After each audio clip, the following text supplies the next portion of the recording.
And it is time for App State Baseball up here in the High Country. Welcome to 90.5 WASU YouTube, where we will be covering App State Baseball taking on High Point here in the High Country. I'm your host, Bobby Phillips, for today's game, joined in the booth by Dane Maggard. Dane, how are we doing today?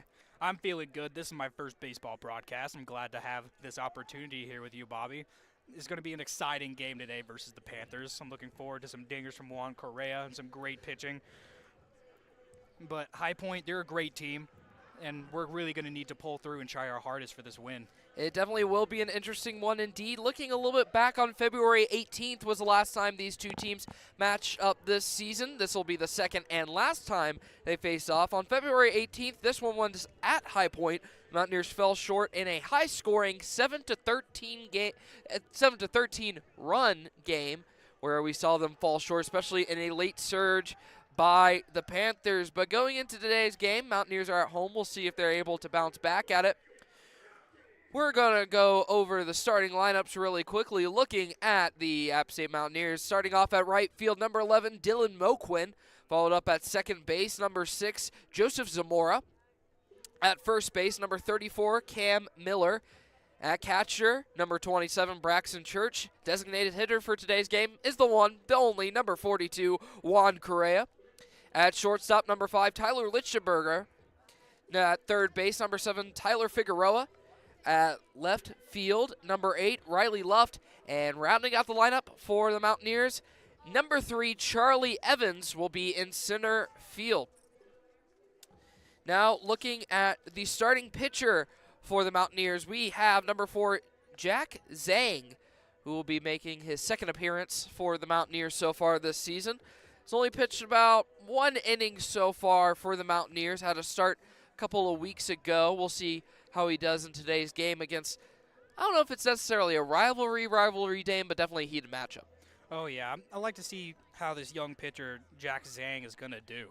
In the 1 inning he went in, he had 2 strikeouts. Struck out the first and the second hitter, but the last one was a hit. But I believe that he is a young pitcher, and we're going to see how he develops against such a strong team like High Point. Pitching has definitely been an interesting point for the Mountaineers so far this season. They have a very deep bullpen. Just who are they going to utilize in certain situations? So Jack Zhang gets the nod for today's game. We'll see how he fares to open it up. Now looking at High Point, we're going to see number 16. He'll be playing center field. Connie Derschlag start off for the Panthers, followed by the shortstop, number 21, James Murphy. After him, you're looking at the first baseman, number 14, Landon Johnson. Then at third base, number 10, Braden Simpson. At second, we are wearing number 2, the designated hitter, 3, Hillier. Then at left field, we were looking at number 28, Jake McCarter. Number 17 at right field, you're looking at Christian Smith. At second base, number 3, Frank Kelly. And finally at catcher, number 15, Justin Ruiz. But now we will see Derschlag go up to bat. His first pitch on the way. That one called for a strike. It's a common in baseball where there's like no matter how good the pitch is, they're just going to watch it, see where it is. Definitely taking their time on the plate. That's what High Point's sometimes known for. They're pretty patient on the pitches that they pick. Next one's on the way. That one a little bit more outside will even up the count at 1-1. It's going to be interesting how Zhang will do against such a big hitter like Derschlag, averaging .446. Definitely a high batting average for the Panthers. That one a little bit inside. It'll be called for ball 2, making it a 2-1 count.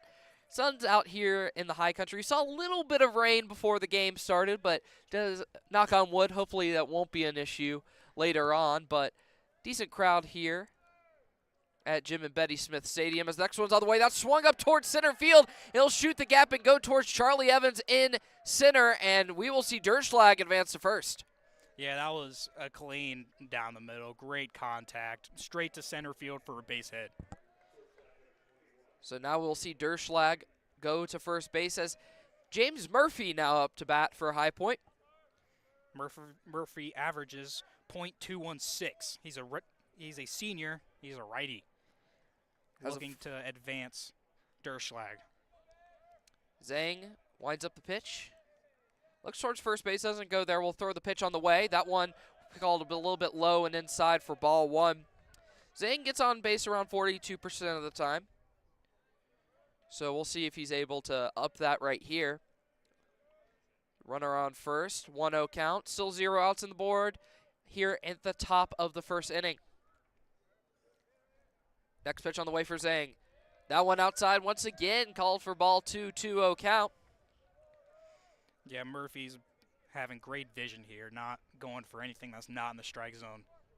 Zhang still trying to find his place in the strike zone, only throwing one strike really so far in this game. Granted, only 2 batters in. Next one's on the way. That one well high. It'll be thrown to first base, trying to get the man cut off at first, but he is safe. Saw Braxton Church try to throw it to first base to Cam Miller. Try to catch Derschlag a little bit off, but he's safe. It looks like Miller may have dropped it. Yeah, that was a close one, Bobby. Yeah.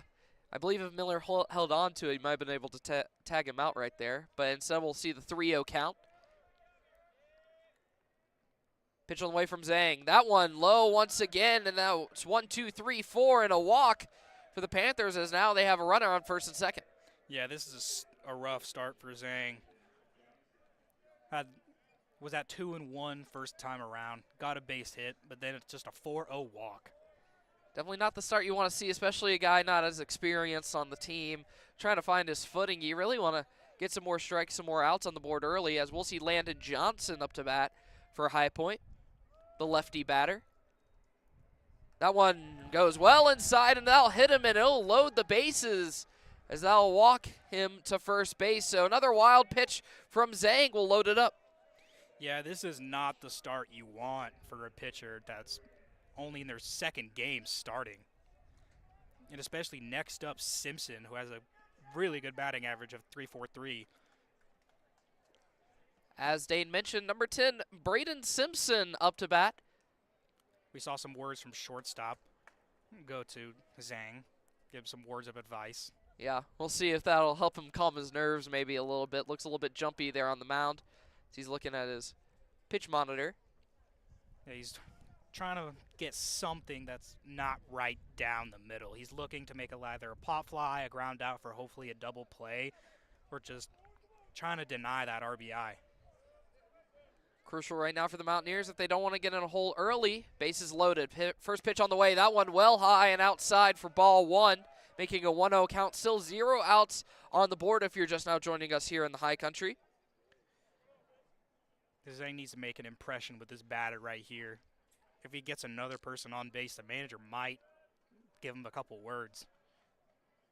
That pitch is on the way and swung on hard for a strike, so that'll even it up at 1-1 apiece. Second strike thrown by Zhang so far this game. Not necessarily one you want to see 4 batters in. Yeah, that was a high fastball. It was right at the top of the zone.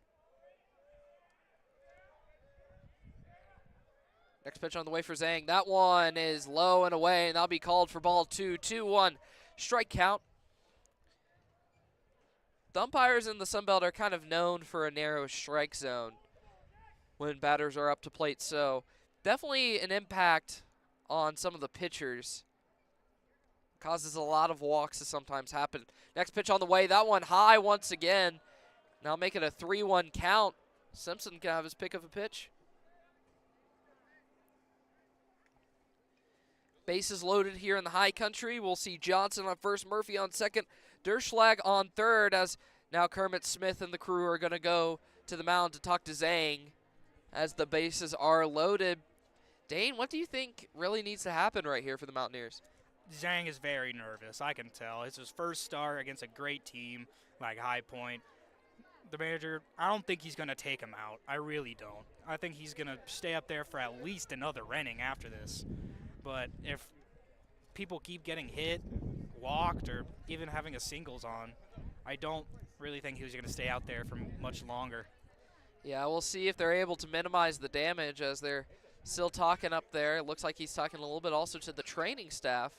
Not sure quite why. Usually it's just Kermit Smith who goes out there for the team, but maybe something in terms of pulling something, but don't want to speculate on that. As the count's 3-1, still 0 outs Bases are loaded.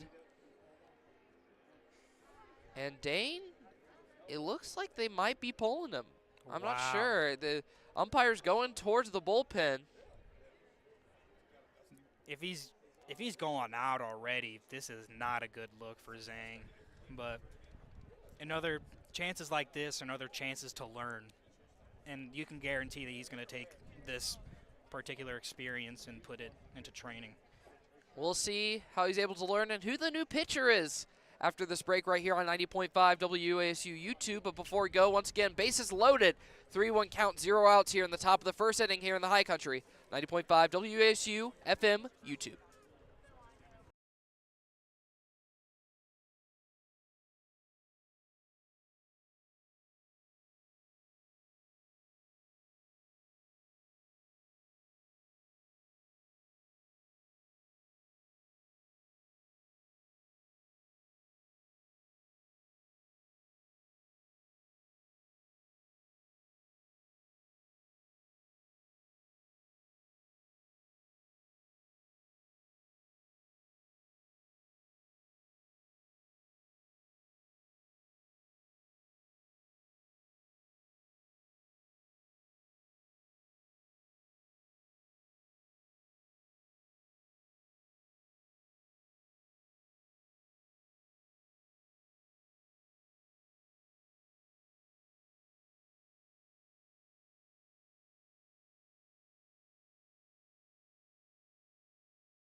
Welcome back to the high country, where we see the Mountaineers. They're a little bit of a hole as the bases are loaded and there's no outs on the board. Dane, we have a new pitcher coming in for the Mountaineers. Who is he?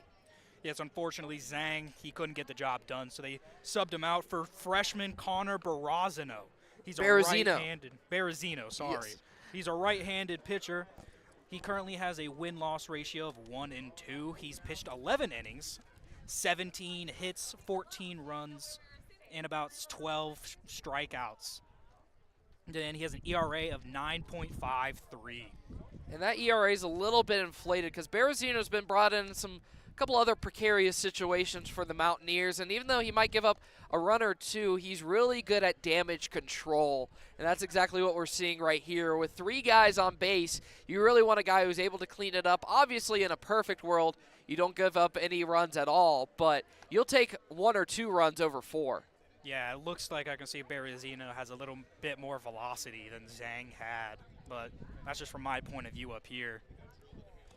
See if he's able to bring the heat as Braden Simpson back up to bat, the junior for High Point. 3-1 count as he'll go up. Only 1 hit for the Panthers, but still loaded bases as the wind is now picking up, as I'm sure you can hear on the broadcast.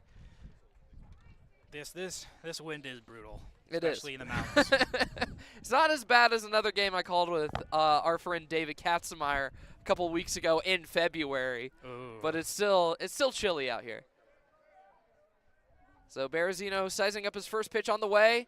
That one is high for ball 4. And so Simpson will walk to first base. And we'll see Derschlag. He'll go home for the first run for High Point. And Dane, there's not really much you can do if you're Barazino, right? They're already down 3-1. You're coming in. You don't have much control over the situation. Yeah, if you're the batter there, it's either you take it and just get a strike and know where he's going, or just know it's a strike and just swing and go far. 3 Hillier now up to the bat for High Point as his pitch is on the way, and that'll be called for strike 1 looking. And Dane, you can correct me, but I don't know if I've ever seen anybody with the first name 3 before. Yeah, it's kind of questionable. Like, I don't know who gives birth and say, yeah, I'm gonna name my kid a number. But you know, It's might definitely be a interesting reason as that behind- one is swung Oh, on toward the left side, it's but it'll go foul. foul. that was scary. Yeah. that was scary. If you couldn't tell by the tone of my voice, he hit it far left field, Mhm. and it was literally like 5 inches away from the foul line. That could have gone fair, and it would have been not a good look for the Mountaineers. But now down 0-2, Hillier. Up to bat with the bases loaded, still 0 outs. High Point leads 1-0 at the beginning of the game in the top of the first. Bearzino's pitch on the way. That's swung towards first base. Oh, Cam Miller tries to no. pick it up. He'll drop it. They try and recover to first base, but Hillier is safe, and a runner comes home. Murphy able to get home for High Point, scoring another run, putting the Mountaineers down 2-0, and App State unable to pick up the out. Yeah, first baseman Miller just couldn't get a grip on the ball, and he tried pitching it off, but he was just way too fast. Braden Simpson, great hustle from the Panther to make it another run in. 2-0 in the first inning, not looking good for the Mountaineers so far. Yeah, not a great look for App State, as that one will be considered an error on Cam Miller. He'll pick up the first error of the game for the Mountaineers. They've been picking up a lot of errors this season. See if they're able to mitigate that going into the rest of the game, as Jake McCarter up to bat for High Point. Bases loaded still as the first pitch is on the way. He'll swing on it and miss, and it'll be 0-1. McCarter batting .275 so far on the season. Gets on base only around 35% of the time, so definitely a guy you could see Bearzino picking out for an out. So he'll swing it, and it'll pop up high down the first base side. Miller trying to find it in the air, and he's unable to catch up to it. So instead of an out, Mountaineers will pick up strike 2. That's a little questionable decision there by Miller. I personally think that Moquin could have gotten it, but looks like he called for the ball, and Moquin let him have it, and he didn't. But that was a chance to get an easy out right there, but still 0-2 strike zone here, so we might get the first out soon, questionably. But a strikeout is what's best here. Even if he does make contact, we'll most likely get another run in. Mountaineers trying to pick up any out they can here on the top of the first as they're down 2-0. Next pitch on the way from Bearzino. That one's high for ball 1 in the count. Tried to make him go high there. Didn't work.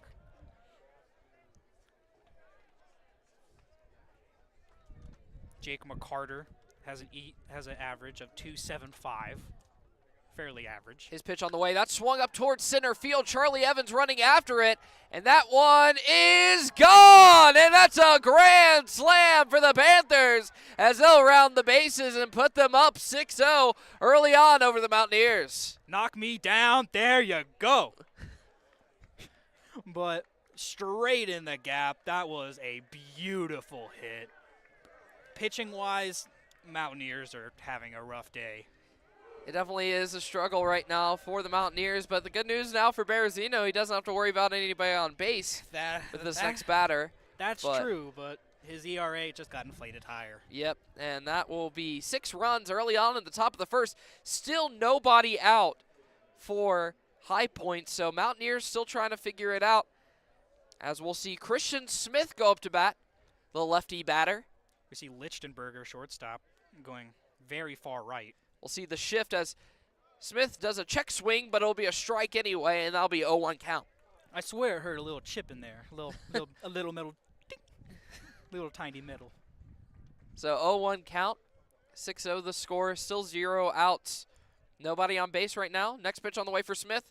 That one is high, evens up the count at 1 apiece. Smith averaging .279 so far on the season. Gets on base around 43% of the time. We'll see if he's able to up that at this at-bat. Next pitch on the way. That one swung up, and that one is well fouled down the left side, and that'll put Smith in the hole 1-2. He was a little late swinging there, but if he was right on time, that would have been another homer. That definitely could get some contact, and we're seeing a lot of fast pitches so far from Bearzino. We'll see if he decides a different off-speed pitch against Smith. His pitch on the way. That one swung and goes into the netting back here. You saw some people flinch in the stands.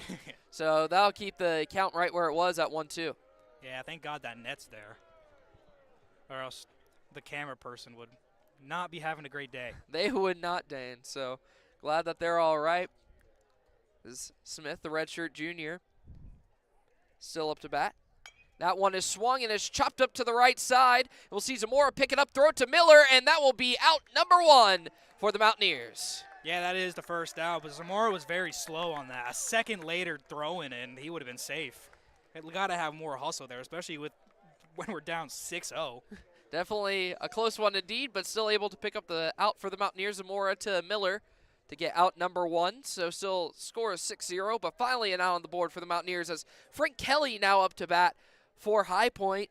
Has very low batting average at .083 so far this season out of 12 at-bats. His first pitch on the way swung on hard. That was a heater from Berezino for strike 1. Yeah, that was extremely fast. He tried hitting it, but... So now Kelly up to bat. Bottom of the batting lineup almost, as Ruiz is after him. Yeah, that was a little high. That little was high a ball fastball. from Berezino, making it 6 across the board, 1-1-1. Berezino now set. On the way, swung on towards the right side, but that one will be well foul, so that'll pick up strike 2 for Kelly, putting him in a 1-2 count.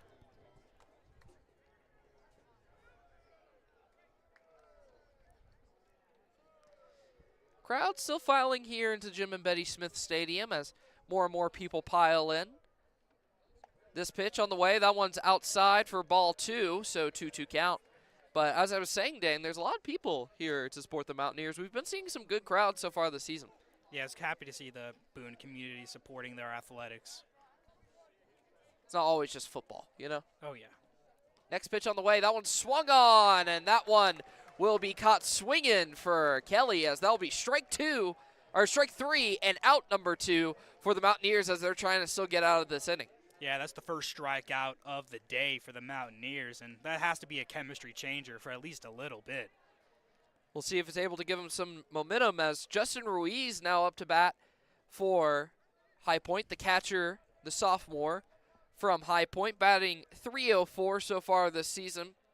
Gets on base 36% of the time. His first pitch on the way swung on hard once again. We've been seeing a lot of swinging from the Panthers, and you'll see it right there for strike 1. Yeah, Ruiz has that hobo swing where they have like a stick on the back and it's just way down their back like they're running away from home as a kid. I've never heard that one, Dane, as that one's You've on never the way. heard that? It swung on hard for strike 2. I've never heard that. Yeah, my minor league, Little League. That's Little what I'm League, saying. yeah. Yeah, Little League coach, when I would like put my bat super down on my back, it's like, you're not a hobo, get your bat up. But it works well for Ruiz as he's going D1, so I cannot complain at all. Next pitch on the way, and that one is well and high for ball number 1. 1-2 count, 2 outs on the board. Yeah, the Panthers, they're having great ball vision here today. They know when it's a ball, especially when it's too high. But either these high fastballs could be called a strike, but Empire doesn't see fit. Next pitch on the way, and that one is inside looking for strike 3, and Berezino able to clean it up a little bit and get the Mountaineers out of the inning, but not before they gave up 6 runs here on the top of the first. We'll see how they respond and who's up to the bat for the Mountaineers after this break on 90.5 WASU YouTube.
And welcome back here to the High Country, where we see the Mountaineers down 6-0 going into the bottom of the first. Dylan Moquin, the first one up to bat for the Mountaineers. But before that, the pitcher for High Point, number 5, Cord Butler, up to the mound for them, has 6.2 ERA, 2-2 win-loss record. His first pitch on the way for Moquin swung on hard, and that will go one drive down the first base side for strike one.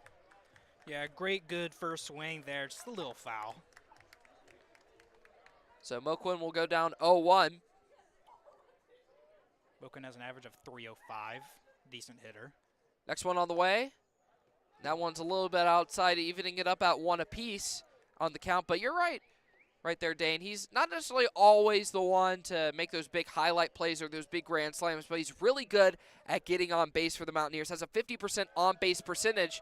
However, he won't get on base right there, as that one's down the middle and swung on for strike 2. 1-2 count. Yeah, he was swinging for the fences there. Next pitch on the way for Moquin. That one a little bit outside, evening it up at 2 apiece. But Moquin so far has had 59 at-bats this season for the Mountaineers. Yeah, that was a good take right there. Next one on the way, and that one is low for ball 3. So we got a full count here to start off the bottom of the first. We'll see who's going to win, Butler or Moquin. Butler played for the Boone Bigfoots this summer here in the High Country, so making a return to Jim and Betty Smith Stadium. His next pitch on the way, swung on. That one's chopped up towards the right side, but it'll be considered foul. I believe it bounced off the ground before going that way, so we'll stay at 3-2. Yeah, I'm surprised Moquin didn't even run there. He was a little fair, then just bounced out. But I'm surprised he didn't at least take off a little bit of jogging. He just stood there.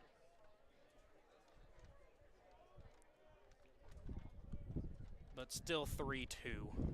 Wind now picking up once again here in the High Country, making it chillier. His next pitch is on the way, swung on. That one's down the left side, but it'll be foul. It goes off the hitting cage. So 3-2 count still.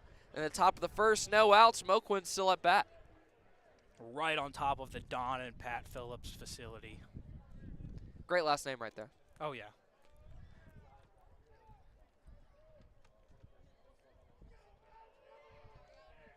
Next pitch on the way, swung on hard, and that one's fouled back towards the stands, and it'll fall in some bushes.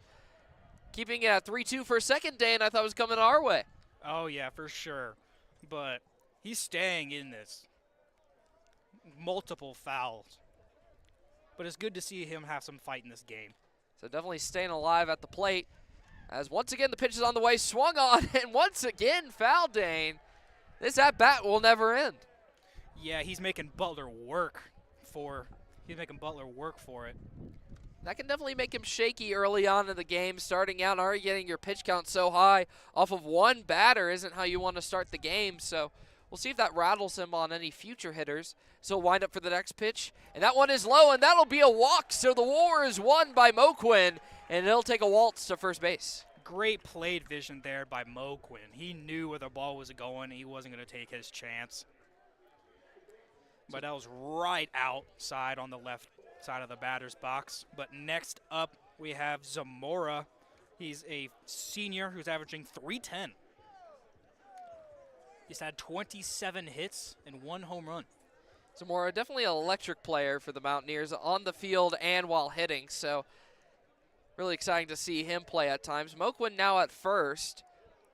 Butler, we'll see how he'll respond. That pitch on the way is fast one. That one's deep to left field, but that one will be foul. Oh. And it looked like it was almost going to be caught by McCarter, the left fielder, but it'll go just enough foul and keep Zamora alive. Yeah, it was over the fence. Too. So a couple feet to the right. Definitely this win has something to do with it. It definitely does, as our papers are about to fly away right here, Dane. As don't worry. 0-1 count here as Zamora will go up for his second pitch. Next one on the way. That one outside for ball 1. 1-1 count. Yeah, this wind is picking up extremely. Definitely not comfortable to feel. Yeah, this giant tree behind us is not doing any favors. Next base, as he'll try and throw it to first base to tag Moquin out, but that one will not be picked up. You can definitely tell Butler's a little bit frustrated. He let the walk up earlier, trying to get Moquin off his mind, but Moquin's safe.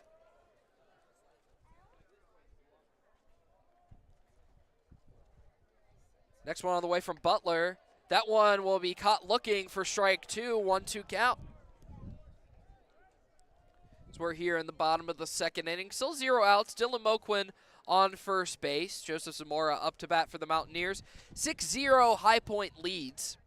It's good to see Moquin not having confusion for the safety bag like some players have recently. And that'll be thrown to first base to try and tag him out once again as you're talking about it, Dane, but he'll be safe. Looks like Butler trying to catch Moquin lacking on first. Yeah, Butler's really mad at Moquin. He let him walk there. And he'll throw it again to first base to try and tag Moquin out, but he's safe.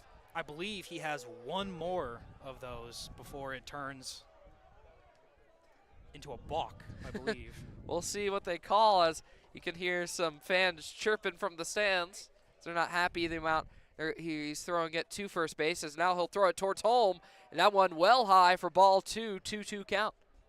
Yeah, you can kind of tell Butler's a little shaken after letting like 10 pitches off of Moquin, then getting walked. Next one on the way. That one well outside for ball 3, and once again, Dane, it's a full count here in the high country. We'll see if Butler's able to get a different outcome than last time.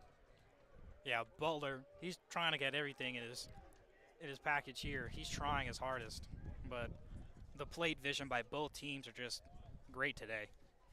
Butler already getting his pitch count pretty high as his pitch is on the way, and that one is tipped. That one will be called foul. So Zamora, once again, similar to what we saw from Moquin, staying alive at the plate. Yeah, Butler's pitch count is going to be extremely high today. Not sure his exact pitch count, as that's not tracked.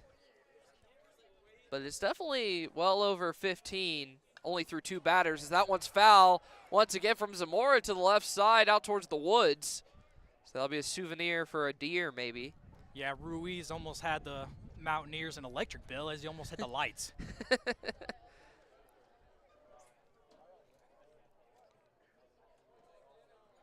Moquin still on first base. Yeah, Butler's not even looking at Moquin. Next one, that one swung on towards the right side near the hill. We'll see some people chase after the ball. And once again, Zamora battling at the plate. So definitely a long stance at home to start off this first inning for the Mountaineers. Yeah, being 3-2 as a pitcher and multiple foul outs, what are you going to do next? A fastball, or you're just going to try to trick him into an off-speed pitch? I'm expecting maybe something a little bit off-speed. So he'll throw it, and that one will be called for ball 4. So Butler gets both batters to full counts, battles at the plate both times, and walks them both. So now we will see Ruiz go out to the mound to have a little bit of a chat with him, maybe to calm him down, maybe keep his nerves down after getting his pitch count so high early on. But while they're talking, we're looking at Cam Miller coming up to bat for the Mountaineers. Dane, what can you tell me about Cam Miller? Cam Miller, he's a right-handed sophomore who's averaging pretty good, 3.27. I believe that is the second highest of the entire lineup today. So definitely a pretty good hitter for the Mountaineers. There's a lot of strength in his batting. Has 18 RBIs for the Mountaineers. Top 3 in that regard as well. 18 hits as well on the season. So when he hits the ball, he's usually bringing the boys home.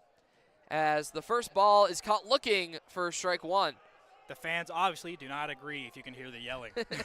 Yeah, it looked a little bit high in the zone right there. I wasn't 100% sure if that was a strike or not, but we'll have to call it how the ump sees it. This next one's on the way. That one thought about swinging, and he doesn't again. Keeps the barrel on his shoulder, but 0-2 count, as that'll be strike 2. Yeah, he's been a looker today. First 2 strikes, straight in the zone.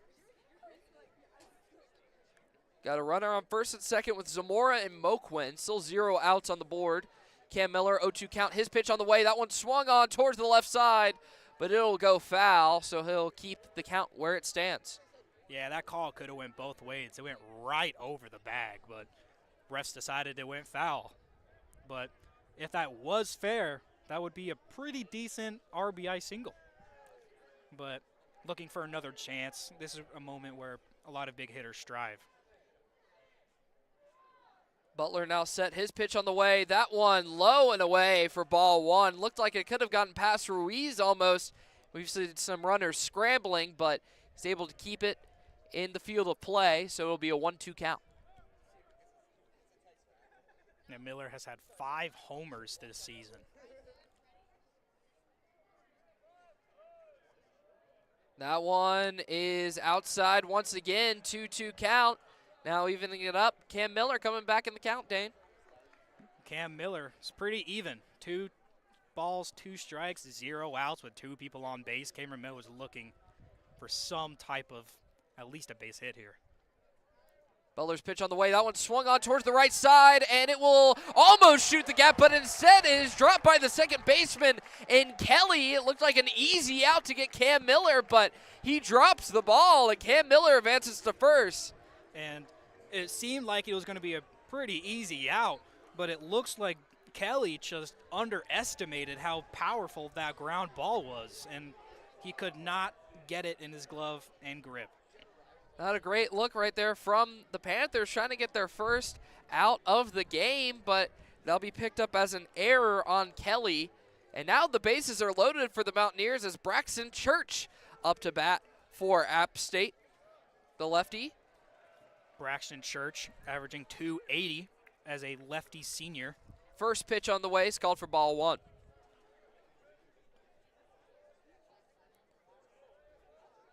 Next pitch on the way. That one is closer to the zone, but it'll instead be called for ball two. 2-0 count. Dane, I thought that one might be picked up for a strike. Yeah, I'm a Mountaineer myself, but I'm not going to lie, that was a strike. I'm not going to lie. Next pitch on the way with the bases loaded. That one well outside. Now Butler in a hole 3-0 against Church, and he's looking for a prayer.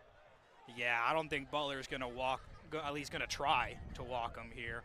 But he needs to look out to where, if he does throw a heater, where it's going to be. That pitch on the way, and that one is inside, and you knew Church was not going to swing at that one. Down 3-0. I think Kermit Smith might have pulled him immediately if he had swung at that one. So that'll be picked up for strike one, 3-1 count.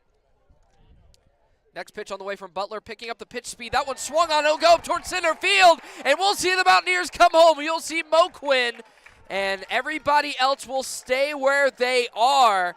Braxton Church goes to first. You see Cam Miller on second, and now Zamora on third, and the Mountaineers get on the board. 6-1.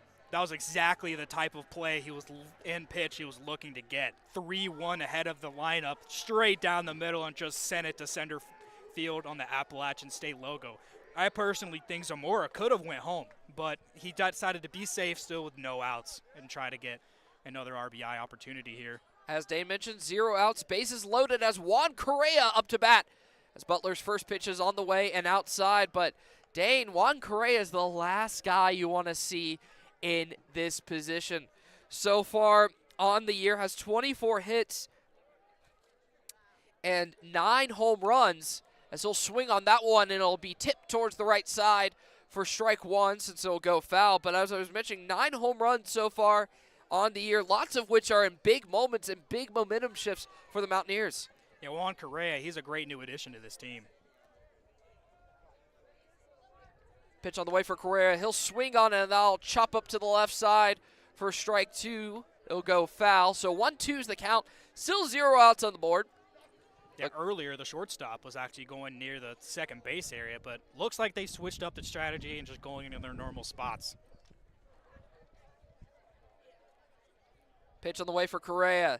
That one well outside. Looked like a little bit of a slider from Butler. And that one will even up the count at 2 apiece.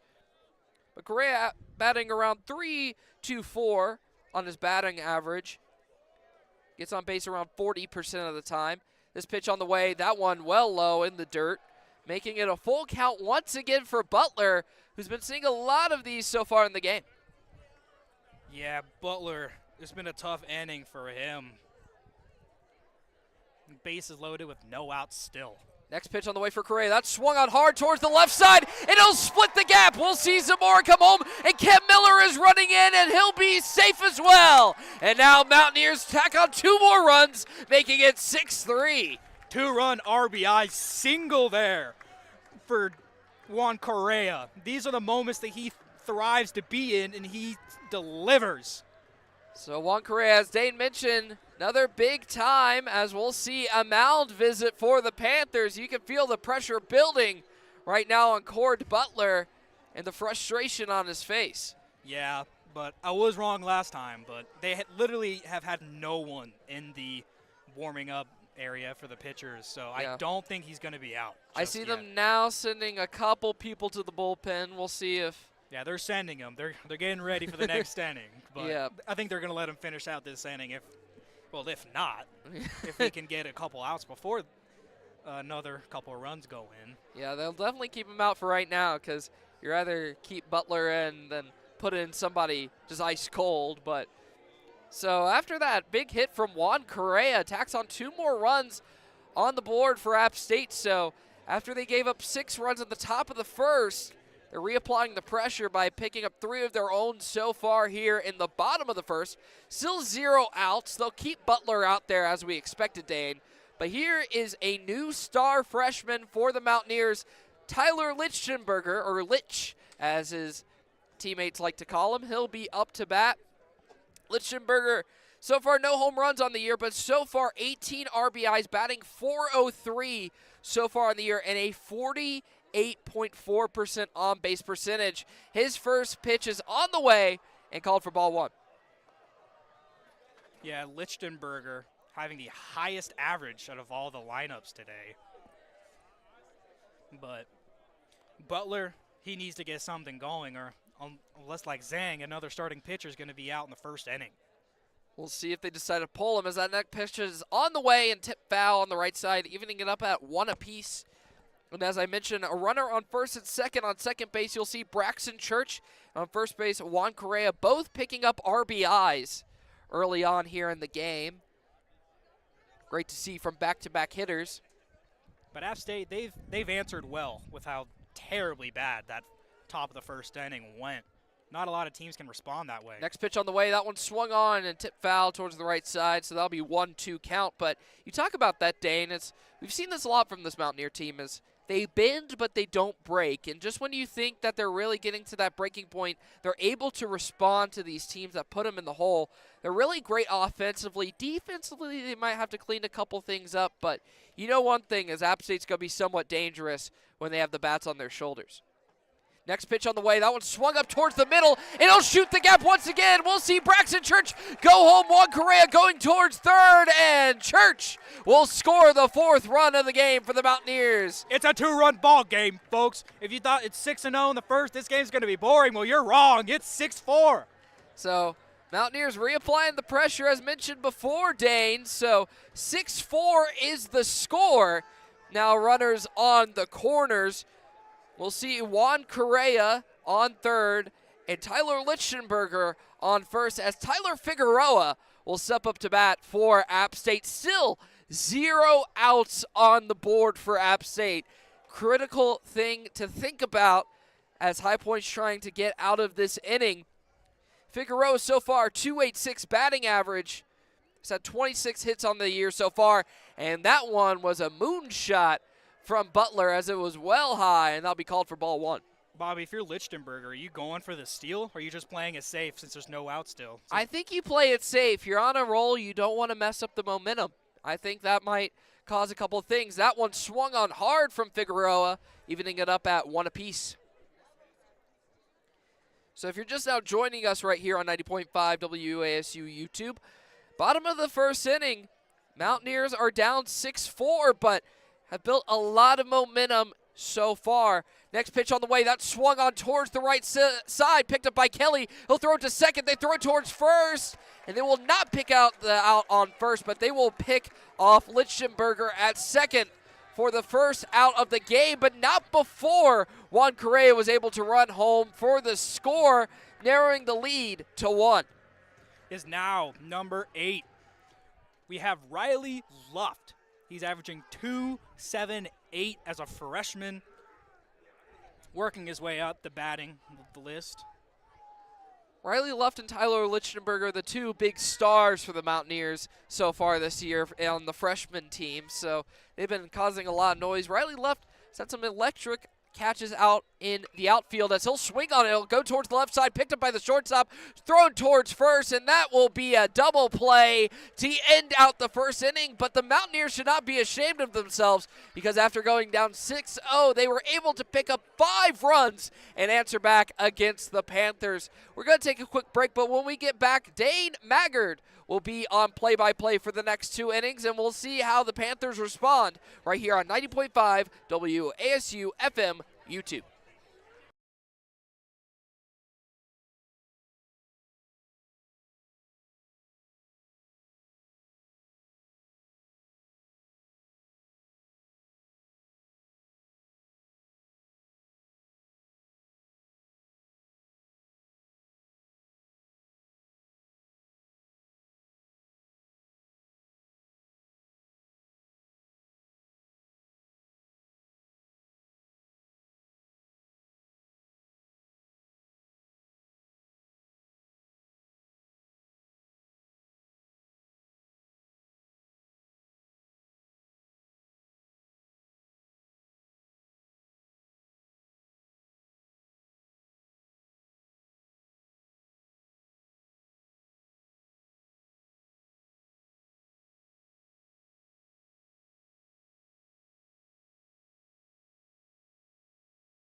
And welcome back to 90.5 WASU coverage of App State baseball versus the High Point University Panthers. I'm great Dane Maggard here with Bobby Phillips. It is an ecstatic game so far. High Point, top of the first.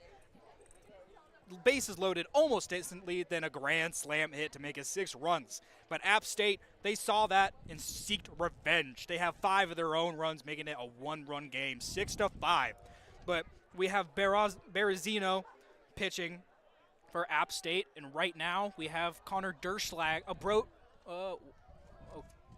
The screen is not correct, but Derschlag. I believe it is. They made a pin. No, never mind. The scoreboard is just wrong, Dave. Yeah, they have Connie Brody Derschlag. Sean up there as the pitcher, but Derschlag is hitting, and that's high up for ball 1.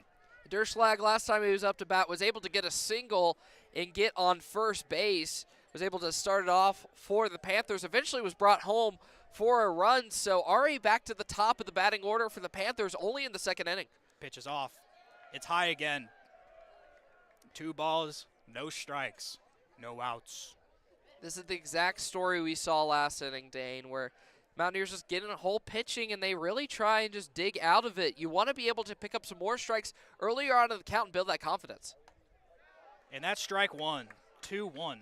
And I did not know Derschlag was a switch player, where he's an outfielder and a pitcher.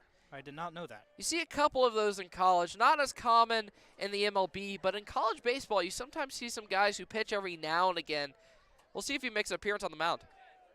And that's a ball, but the crowd saying their opinion extremely loudly. You normally always see that here in Jim and Betty Smith Stadium. Not many people agreeing with the umpire's calls, but we'll see if they keep chirping throughout the game. And at 3-1, it's a foul tip for a loaded count. 3 balls, 2 strikes, no outs. And if you're Berezino, that gives you a little bit more confidence, gets you a little bit more comfortable as you're just, once again, as I mentioned before, just trying to dig yourself out of that hole of getting down early on. Now you're able to put yourself in position to pick up an out early on and hopefully write a different story than that first inning. Pitch is gone. And it's straight to left field down the line. Luft gets the ball, throws it to the cutoff, and that is a double for Connie Derschlag. And that's not really what you want to see early on from the Mountaineers here in the inning. You were able to respond really well in the bottom of the first.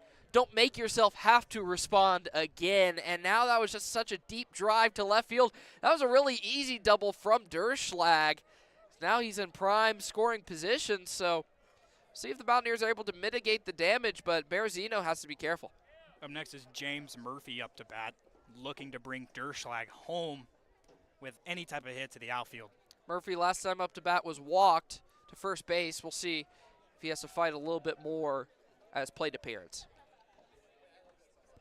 And he was a looker there, strike one. Seeing where it went, it was a pretty off-speed pitch down the middle. It definitely was an off-speed pitch right there, Dane. It was pretty well placed. It was a little bit inside, but just enough in the zone to pick it up. Looking at the batter. Thought about swinging, but just a little too high, and he's holding back on it. Now makes the count 1-1, no out still. And Durschlag is at second.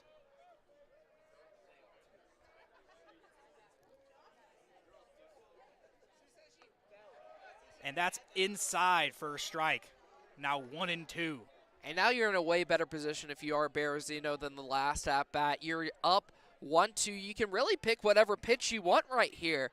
You got Murphy on his heels. He's probably going to be eager to swing if he thinks it's even close to inside because he doesn't want to strike out looking. And it's in, and that is a ball. Make it even at 2-2.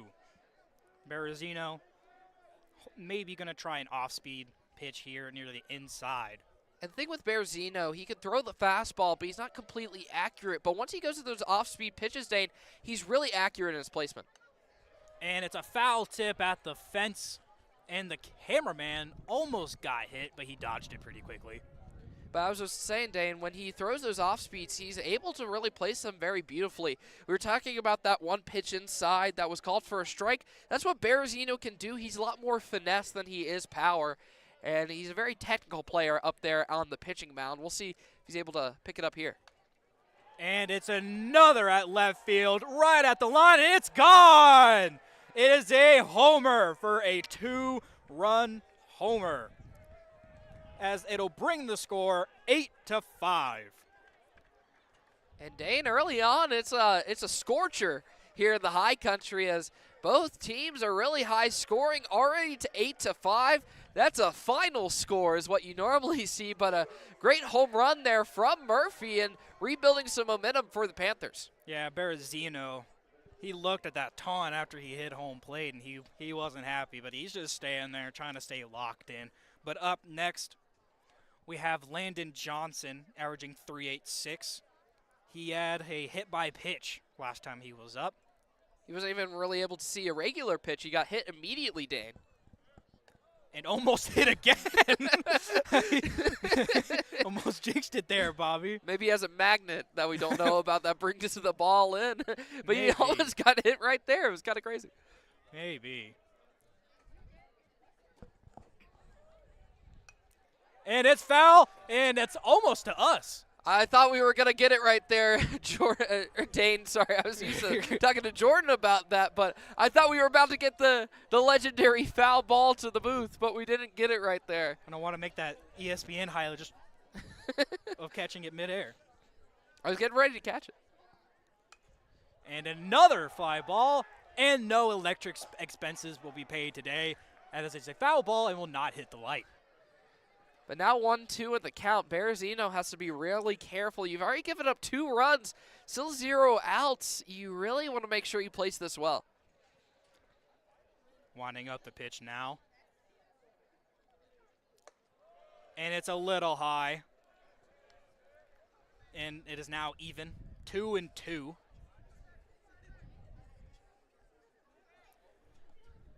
And Johnson, being a right-handed junior.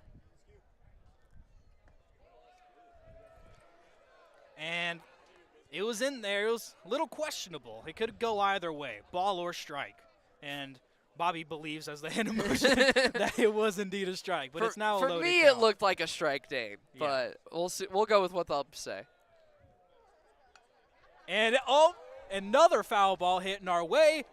And does it hit a car? I think it did. And it hit a car.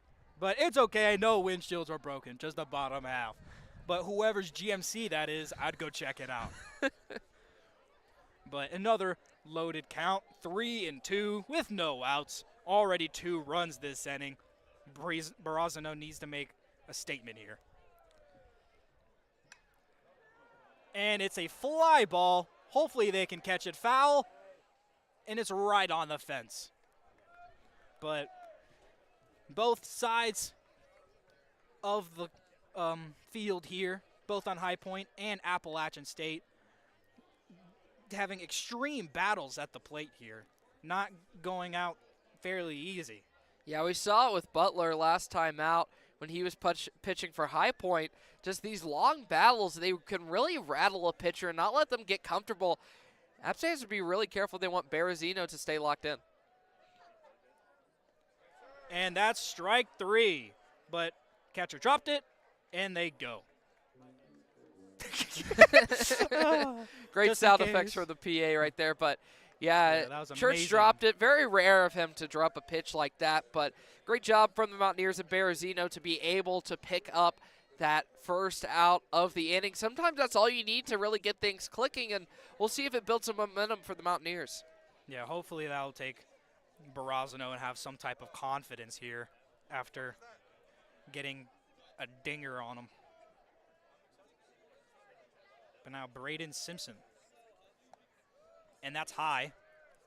And the ref will call ball, making it 1-0. And Berezino has to be a little bit careful right here. He was, I believe, walked last time he was up to bat, but that did bring in a runner. So Simpson very careful there at the plate. And it's in the dirt for another ball. But as I was talking about, Dane, we talk about these narrow strike zones in the Sun Belt. It allows the batters to be a lot more patient at what they want to swing at. And so then it really leads to them swinging only at pitches that they want. And that's straight center field. Is it going to be at the fence or is that gone? Right at the fence, and he catches it. That's a robber. Someone call the police. We got a robber here in the high country. Charlie Evans going up high to bring it down for the Mountaineers, saving a home run for the Panthers. So looks like that one might be gone, especially with the tailwind, Dane. But Charlie Evans able to come up big and keep the Mountaineers right in this thing. Yeah, Braden Simpson was walked last time and thought he had a homer straight center field, but Evans said nah. But next up, we have your favorite player, 3 Hillier. He definitely had an interesting last time up at bat. He was the one to hit to right side. It was picked up for an error. Will Evans make another play? And he does. That's another catch by Evans. And that's the 3rd out of this inning. And the Mountaineers will look to make another statement on offense. But we will take a tiny bit break, so make sure to stay tuned to WASU YouTube.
And welcome to WASU 90.5 YouTube coverage of High Point University baseball versus Appalachian State Mountaineers.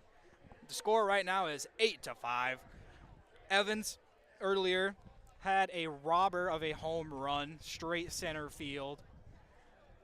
And now he will try to have another play as he is up to bat. And Butler for High Point still is in the game. And foul tip straight behind. Some little kids flinching.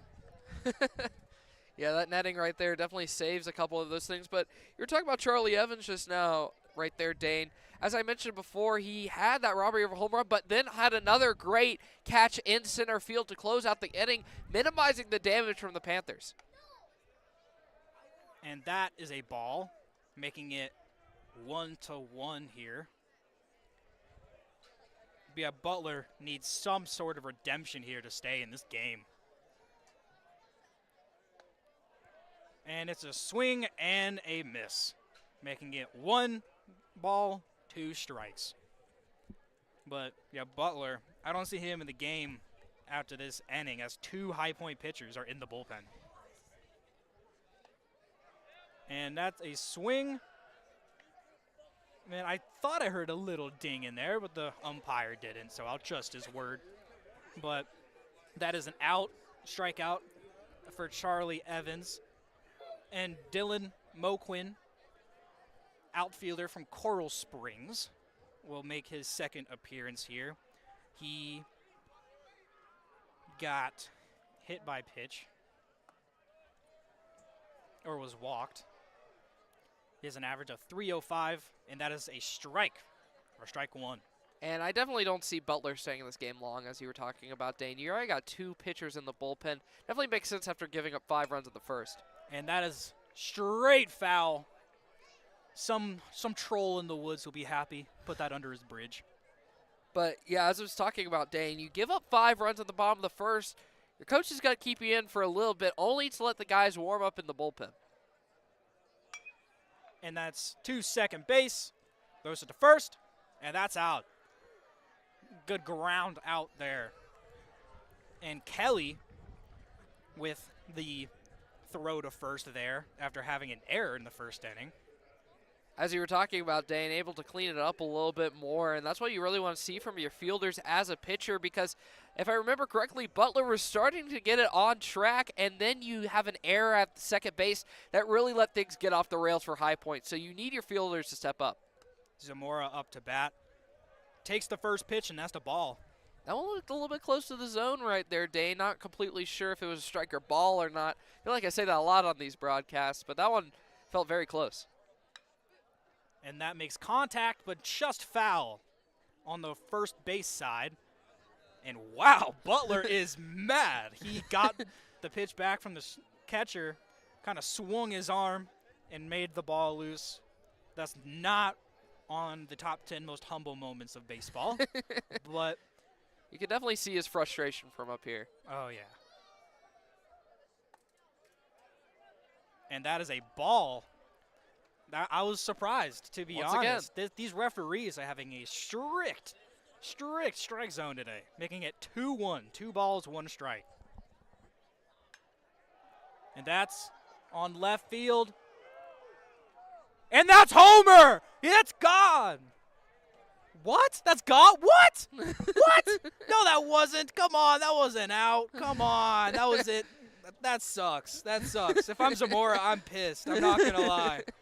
I'm so pissed. I think it was just barely foul on that one, Dane. Like, from our angle for the folks at home. Yeah, on our angle, that was clean. I swear I saw the yellow in front of the ball. I swear. It looked very close, but that one just fouled by probably the slimmest margin possible. Like within 5 inches. Like, come on. Got to be tough for Zamora. But even 2-2. And the screamer in the stands has worked, and that is a full count here. 3 balls, 2 strikes.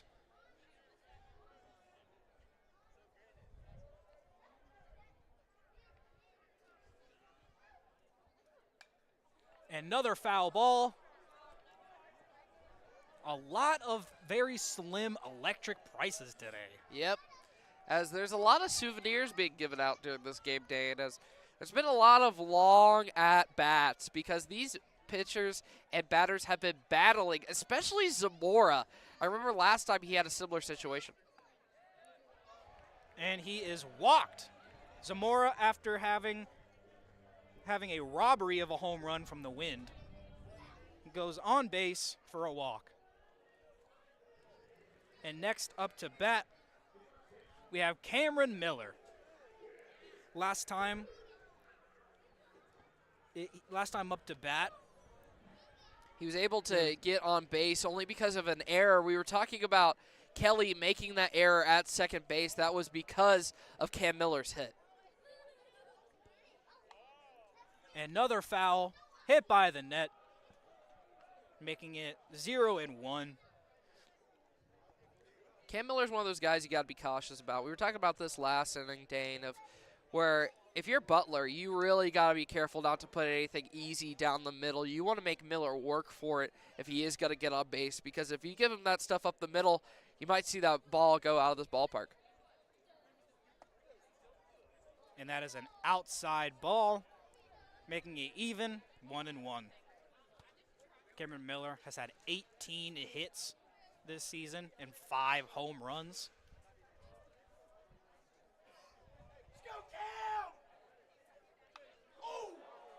And that's in the middle, but it looks like it is a pop fly.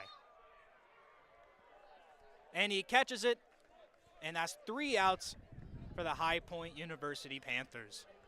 So not a great look right there from the Mountaineers after giving up 2 runs on the top of the second, going scoreless, but still able to get some guys on base, some stuff to work with going into the next inning, so we'll see how it develops.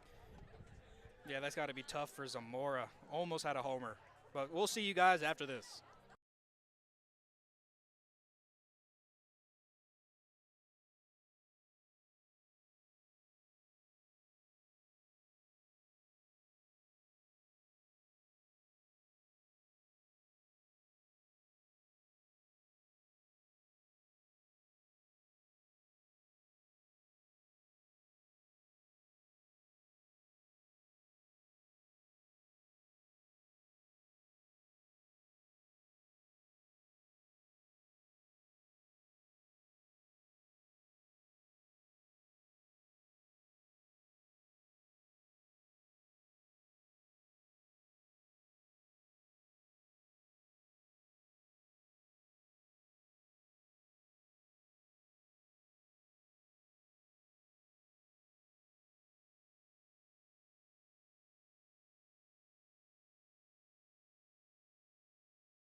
Hello and welcome back to WASU coverage of Appalachian State baseball versus the High Point Panthers. We have a new pitcher for the Mountaineers today, Colin Welch, graduate student from Spring Lake, North Carolina.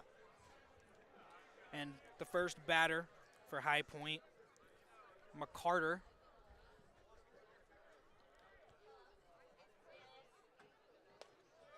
and straight away with the heater strike. And Dane, I think Welsh might have the most inflated ERA I've ever seen in my entire life with a 162. His last time that McCarter was up to bat, he's the one who had the grand slam with 4 RBIs. And if Welch can strike him out, that can put, and he did. And he struck out the guy who had a grand slam earlier in the game, and that is definitely a confidence booster for the Mountaineers today, especially for an experienced pitcher like Welch. Oh, for sure, right there. Last time Welsh was up on the mound, he gave up a grand slam or not a grand slam. He gave up 4 hits, which led to so many runs there in the inning. So Welsh trying to get a little bit of payback right now. Almost a strike there, and Smith almost swung at it. But that will be 1 ball, no strikes, with 1 out. Winding up the pitch. And that's high near his chest. And that would be called for another ball. 2 balls, no strikes, 1 out.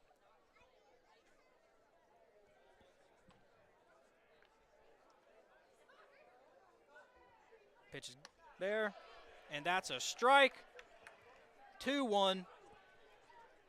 Welsh throwing some heat right there on the mound. We don't have a radar gun, but the pitches he have been throwing have been really fast and really strong. Yeah, he's been throwing heaters. Straight down the middle, and it's 3-2. I mean 2-2, straight even.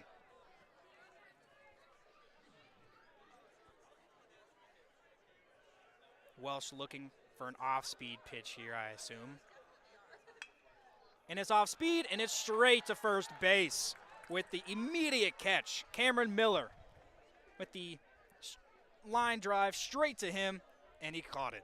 And Mountaineers, they weren't really able to do much in the bottom of the 2nd inning to really respond to High Point, but right now they're doing a good job of putting away guys really quickly, especially those big scores we saw last time they were at bat. So App's doing exactly what they need to. Frank Kelly now up to bat as he takes the first ball. And last time Kelly was up to bat, he had a backwards K. So he's looking for something, some type of contact here. And that's a swing and a miss. 1 ball, 1 strike.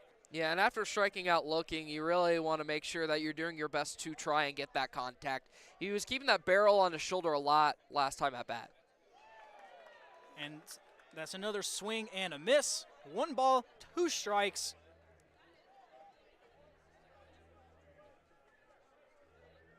Welch looking to get the last out of this inning and his 2nd strikeout.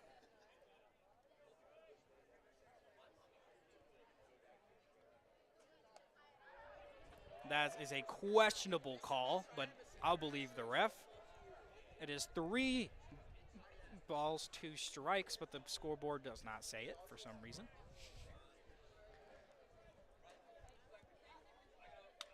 And that's straight into the gap. Can he make it? And he catches it!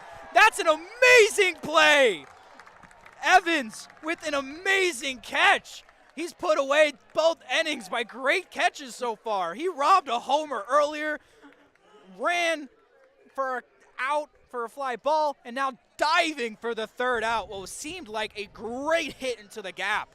Yeah, Charlie Evans so far making a big impact for his team and really preventing the damage from getting bigger and putting away the inning. Yeah, Evans has been extremely impressive today on the defense side. You could see, but we will go to a break. Thank you so much for listening, and make sure to stay tuned.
And welcome back to WASU coverage of Appalachian State baseball versus the High Point University Panthers. The score right now is 8-5. The Mountaineers on defense have shut out High Point for the first time in 3 innings, and the Mountaineers are looking to make a statement on offense as we have a new pitcher, number 47 for the Panthers, Howell Polk. He is a junior from Birmingham, Alabama. First pitch is a ball. A little too high and outside. Looking at Polk, so far only has a 4 ERA so far on the year. 15 innings pitched, so a very efficient pitcher, especially in college baseball. Up to bat right now, Church. And that is going to be a foul ball on the left side. Church averaging .280 with 23 hits this year. And earlier today, he had a single RBI.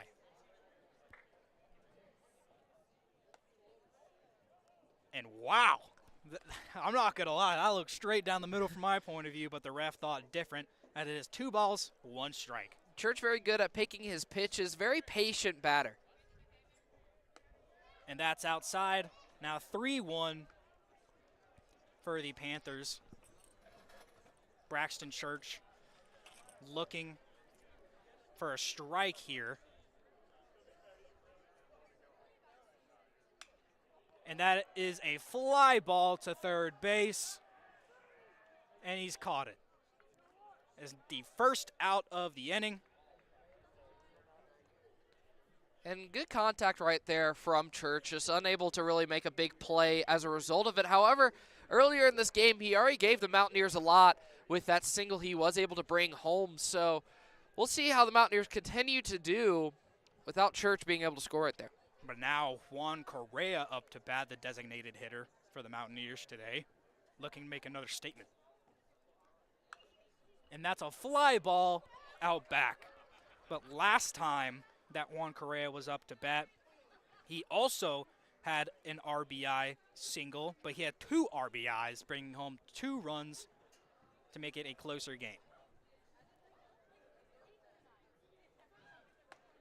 And that's a swing and a miss from Juan Correa, being down 0-2.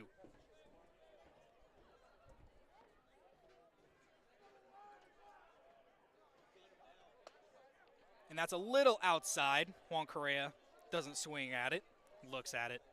Now 1 ball, 2 strikes.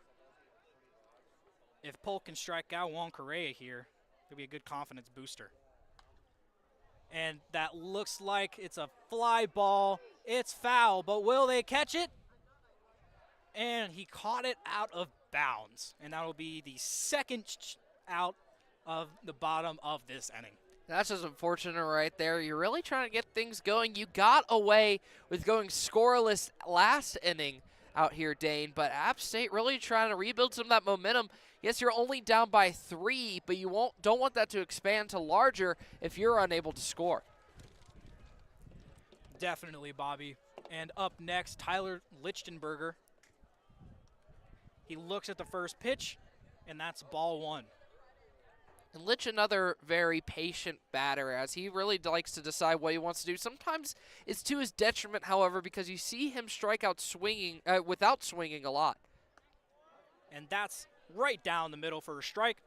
And that's 1 ball, 1 strike, 2 outs in this inning. And exactly what I was talking about right there, Dane. Just not getting the bat off of his shoulder. You see that a lot. I think that's the main thing holding him back early on in the season. That was a little low, and the ref will call that a ball, making it 2 balls, 1 strike.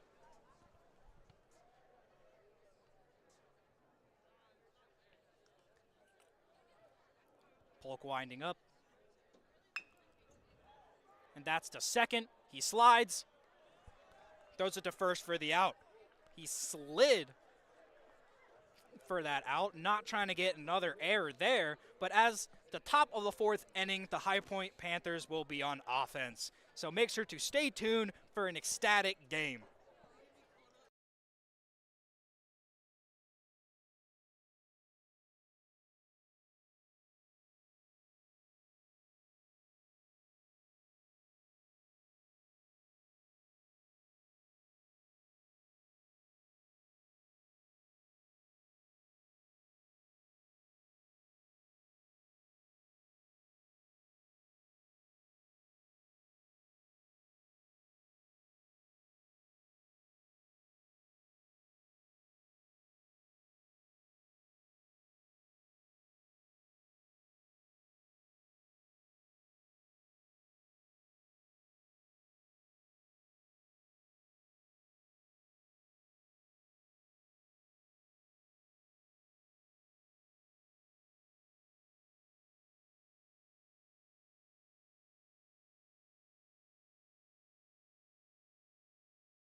And welcome back here to the High Country, where we see the High Point Panthers leading the App State Mountaineers 8-5 going into the top of the fourth inning.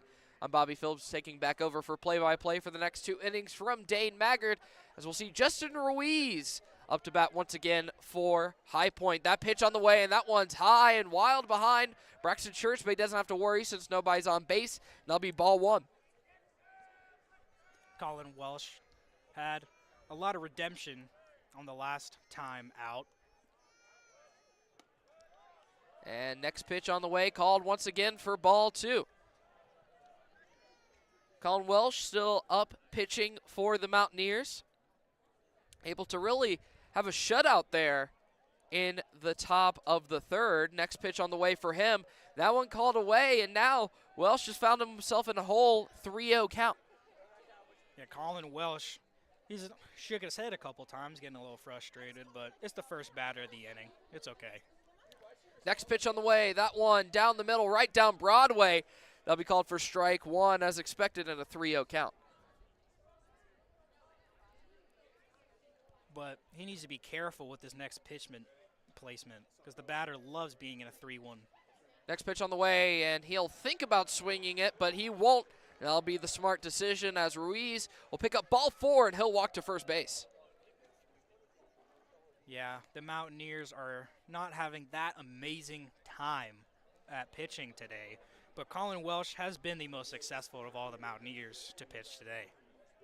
So we'll see if he's able to regain some of that success from the previous inning as Connie Derschlag, my apologies, back up to bat for the Panthers. Runner on first, still 0-0, no outs. First pitch on the way, and that'll be called for ball one, maybe a little bit borderline on the zone. Yeah, these referees, they're tight with these strike zones. Derschlag, his pitch on the way, that one thought about swinging, doesn't, but he'll come back to bite him as it'll be a 1-1 count. So far, Derschlag has gotten on base every single time. First, a single in the first inning and a double in the second. Hopefully for the Mountaineers, he isn't able to get a home run in the fourth, so he'll get all 4 bases. But we'll see how he's able to do. Next pitch on the way, that one is low and in the dirt for ball two. And Derschlag, he's a dangerous hitter. And the next thing we need right now with a guy on base is another hit. We hear a loud banging noise, some fans stomping around on the metal bleachers as that next one is swung on for a miss, so that'll be 2-2. Still 0 outs, 1 runner on first, that is Ruiz.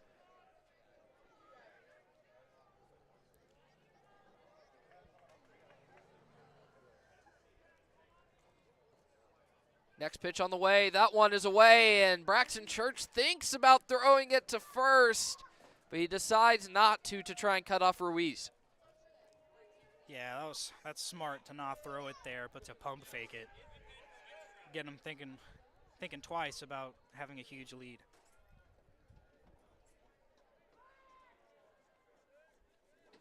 Full count, pitch on the way, that's swung on, and that is powered into center field. Charlie Evans going back, but he has no chance of catching that one. A home run from Connie Derschlag to tack on 2 more for the Panthers. All Derschlag needs is a triple, and he has a whole cycle. Yep. I was talking about it before. He's hit a single, a double, and now a home run. So only missing a triple, as Dane mentioned. So big play right there from the Panthers, now going up 10-5 here in the top of the fourth.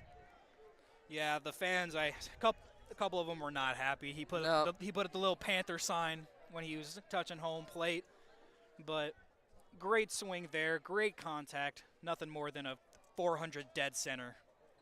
They only tacked on 1 run on the scoreboard, but it should be 2. Next pitch on the way for James Murphy, who's up the bat. That's called outside of the zone for ball 1. Murphy, last time he was up to bat, did hit a home run. Next pitch is on the way, check swing for strike 1. But able to get 2 runs in off of a home run there in the second inning, which was the last time they scored before the last home run. So next pitch on the way, that's called 2-1, and you can tell that Welsh is really picking up the pace on the pitches. Yeah, there you go. The scoreboard has finally fixed. They called it 1 run. Next pitch on the way. That one is fouled towards the net, so that'll be a 1-2 count.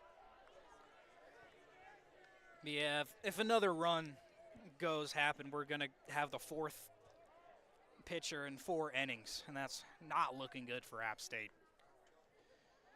We'll see if Welsh is able to hold on there on the mound as they're taking a little bit of time. I believe the batter called time on this one.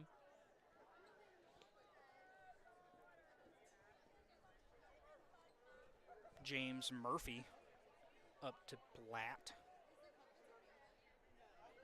Next one's on the way, and that is hit off of the back.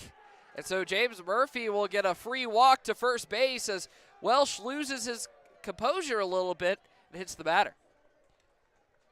Yeah, this is not what we need, and it looks like manager will come out to the mound, and he's motioning to I believe he's motioning to a pitcher to come in. And if I was in his shoes, I would do the exact same thing. Yeah, well, starting to lose it a little bit, so it looks like he'll be going towards the bullpen. So we'll see who Kermit Smith decides to pull out and how they'll round out the rest of the inning right here on 90.5 WASU FM YouTube.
And welcome back here to the High Country, where we'll see Jake Beatty take over the reins on the pitcher mound as he will go up to pitch. And that first pitch is fouled off to the left side for Johnson, Landon Johnson more specifically. And that'll be picked up for strike one for Jake Beatty. This left side in the woods is going to have a bunch of balls in it. We'll have to go hiking to pick up some souvenirs later, Dane. As we'll see a runner try to steal, he'll go towards second, and he is cut off. Braxton Church able to find Lichtenberger and cut off Murphy trying to steal, so that'll be picked up for an out and a strike on the board, and that'll be the first out of the inning. Don't try to steal on Church. You'll regret it. He has a powerhouse of an arm and great footwork behind the plate. So right there, a great cutoff from Church, finding Murphy. Next pitch on the way towards Johnson, who's down 0-2 in the count. That fouled off, keeping him where he is. Yeah, a lot of these Panthers are having, even if it's the tiniest of bit, they've had a lot of contact. And if you can't tell by the 10 runs. So we'll see Beatty, his next pitch winding up. That one well outside, and that'll be for ball one.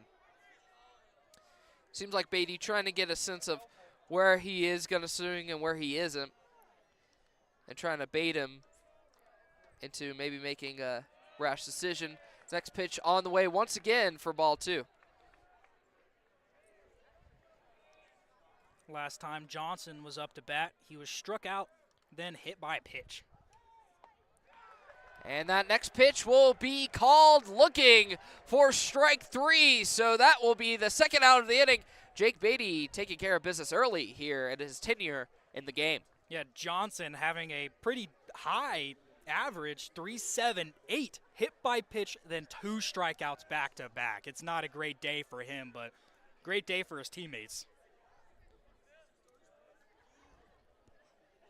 Next pitch on the way from Beatty up towards Simpson. That was deep to center field. Charlie Evans trying to make another star play once again, but unable to catch up. So Braden Simpson able to get a hit to center field and advance to first.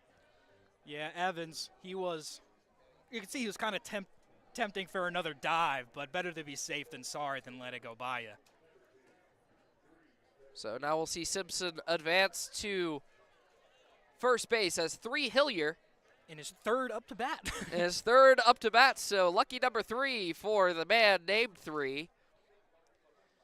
He'll size it up. His on the way to left field for a foul ball. Will put him down 0-1. Earlier in this game, Hillier was able to get onto base off of an error from Cam Miller, and then later was caught out off of a foul ball. So we'll see if he's able to get on base with a preferred hit or a walk. Beatty looks at first base. He doesn't throw it that way, but he'll throw it well high, almost giving Hillier a haircut, evening up the count at 1 apiece. Yeah, Hillier almost had to have a 3-guard, you would say. Oh, I'm so funny. You are, Dane. You should do stand-up. Said no one ever. Runner on first, pitch on the way, and that was chopped up towards the right side, picked up by Zamora. He'll find Cam Miller, and he'll tag him out. Third. And that will be the third out of the inning. Yeah, I'm not gonna lie. I thought it was 1 out. Oh, I'm not gonna lie. yeah. I saw him going to third, and I was like, "What are you doing? Throw to third." But able to clean it up and find the third out here in the top of the 4th inning. Mountaineers down 10-5. We'll see how they're able to respond after this break on 90.5 WASU FM YouTube.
And now, welcome back up here to the high country where we see the Mountaineers going up to bat.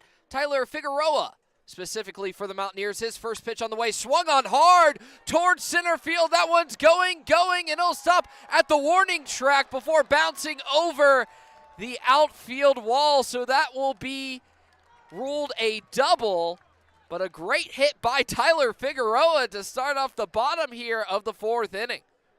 Yeah, that was a great, picture perfect hit there right into the gap. It was ruled a ground roll double. But I believe if that would hit the fence just a little bit, he maybe could have had a triple. He could have. He definitely has some wheels on him, one of the faster players on the team, so picking up some great momentum early on. So we will now see Riley Luft up to bat, his pitch on the way, that one called strike.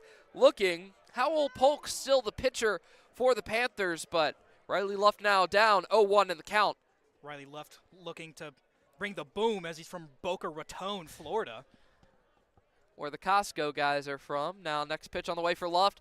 Thinks about swinging, doesn't decide to do it, evening up the count at 1 apiece. Yeah, this umpire is being extremely strict today in his strike zone. Many strikes for MLB umpires will be called balls here.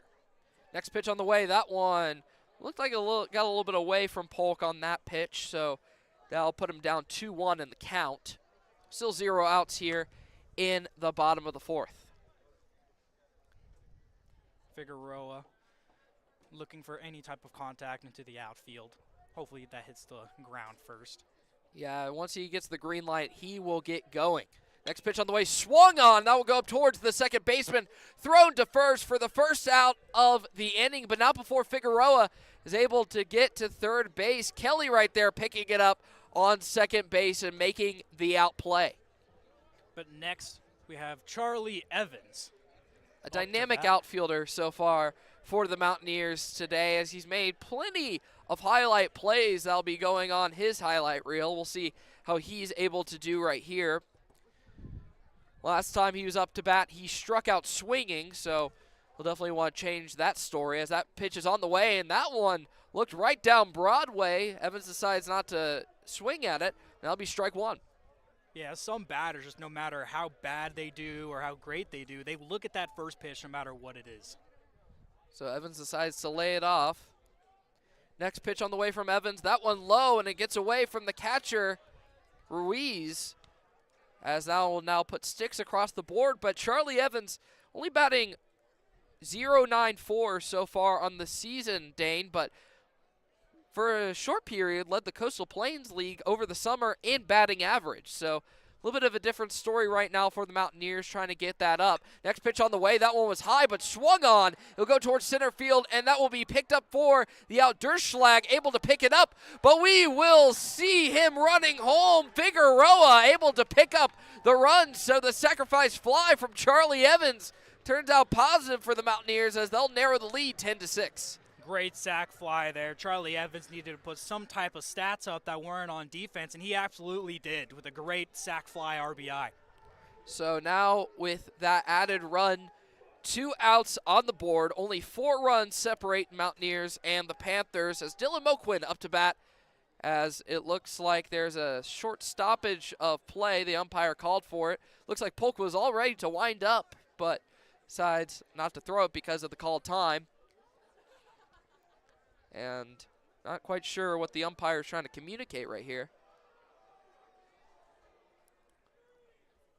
As now we'll resume play. Polk's pitch on the way, swung on hard by Moquin. Looks like he was going for the fences, but that'll be called for strike one.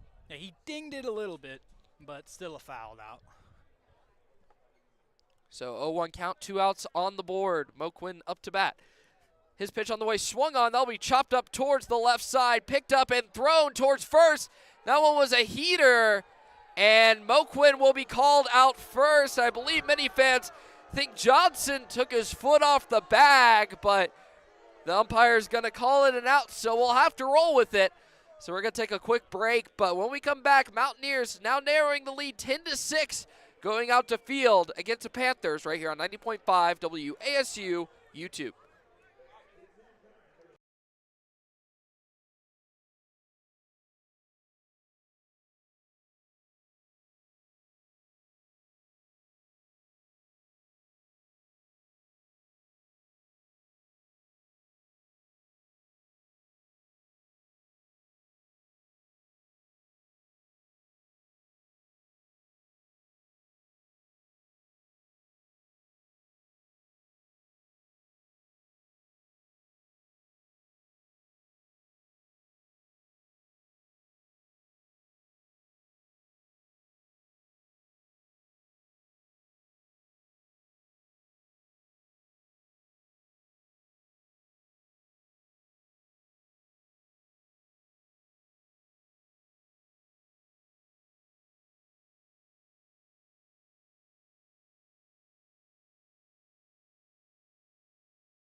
Welcome back here to the High Country, where we see the Mountaineers trailing the High Point Panthers 10-6 here in the top of the fifth.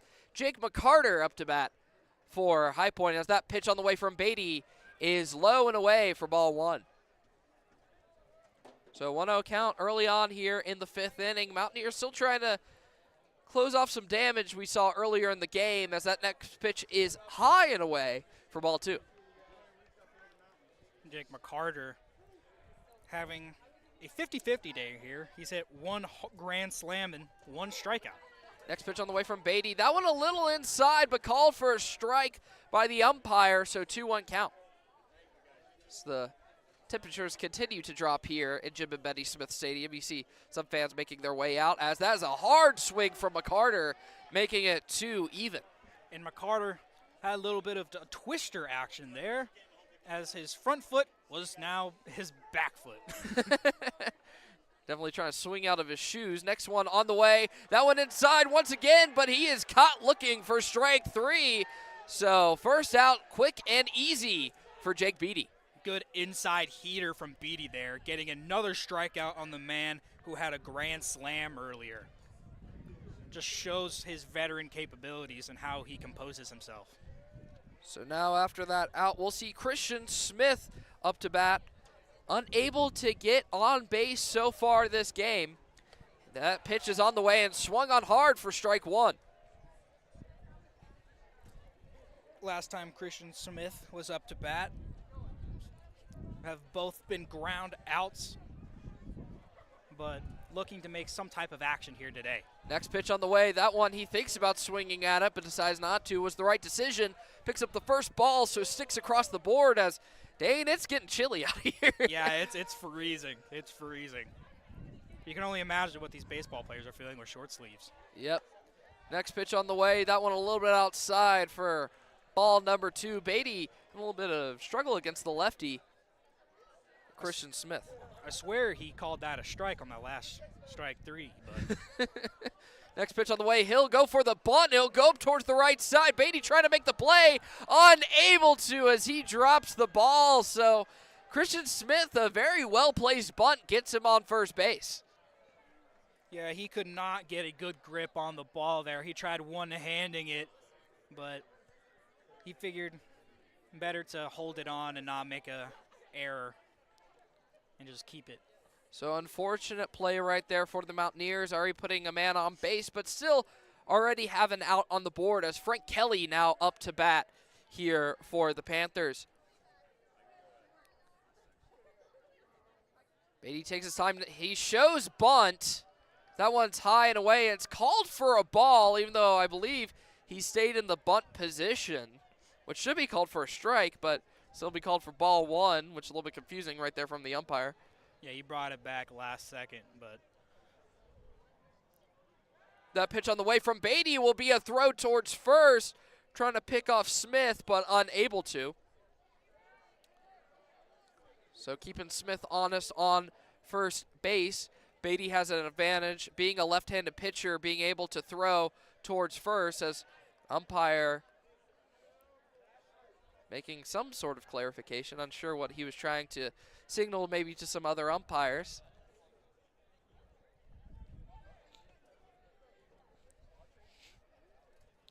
As the next pitch on the way from Beatty is swung on hard by Kelly, but that'll be fouled up high behind him, so that'll put sticks across the board right here in the top of the 5th. In a 1-1 setting here, Frank Kelly looking to make some type of hitting progress here. As first time he struck out, then was caught out by a foul ball. I believe that out you were talking about was that great play by Charlie Evans, as now we will see Kelly bunt once again straight to Cam Miller as he's able to tag him out. Kelly did all he could to try and dodge Miller's glove, but was unable to, so that'll be the second out here in the inning.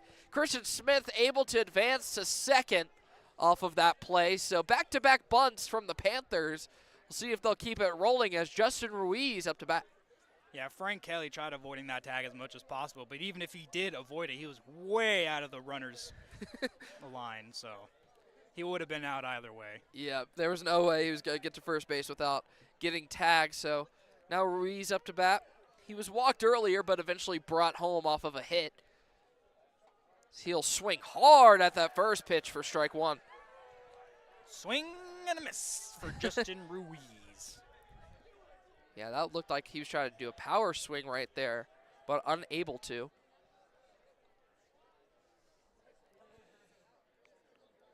Pitch on the way to Ruiz. That one swung on, and that one is fouled once again towards the right side, putting him in a hole now. 0-2 on the count, 2 outs on the board. He's fouled out and made contact a lot of times in this game, but he has yet to be on base with a scoring credit. Beatty taking his time, and the batter will call time right there, so they'll take a quick break. As a couple fans are continuing to heckle out here in the high country.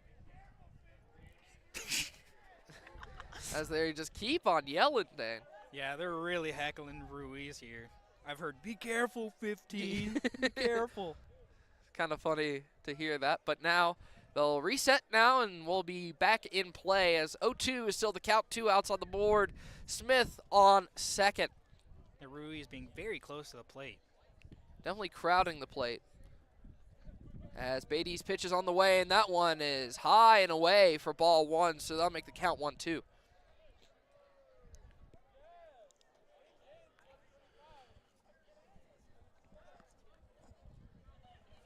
See how Ruiz is able to do, as High Point able to score 2 runs last inning, yet to score any this inning. That pitch on the way, swung on hard for strike 3, and that'll be the 3rd out here at the top of the 5th inning. So we're going to take a quick break, but we'll see if the Mountaineers are able to respond, as they're still down 10-6 right here on 90.5 WASU FM YouTube.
Welcome back right here to 90.5 WASU YouTube. We're here in the bottom of the 5th inning.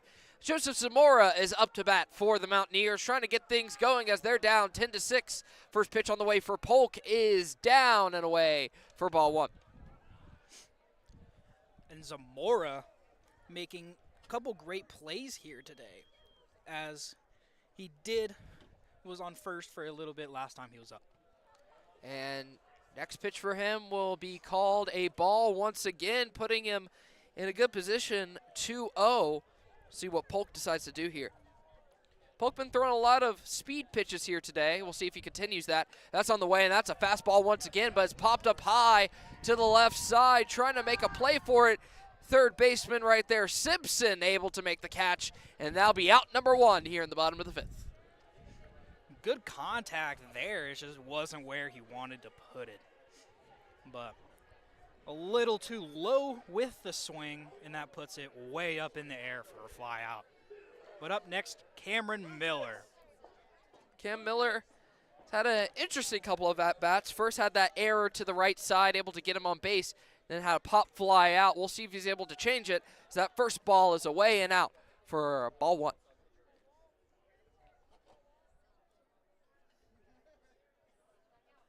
Next pitch on the way is looking, but once again, ball number 2.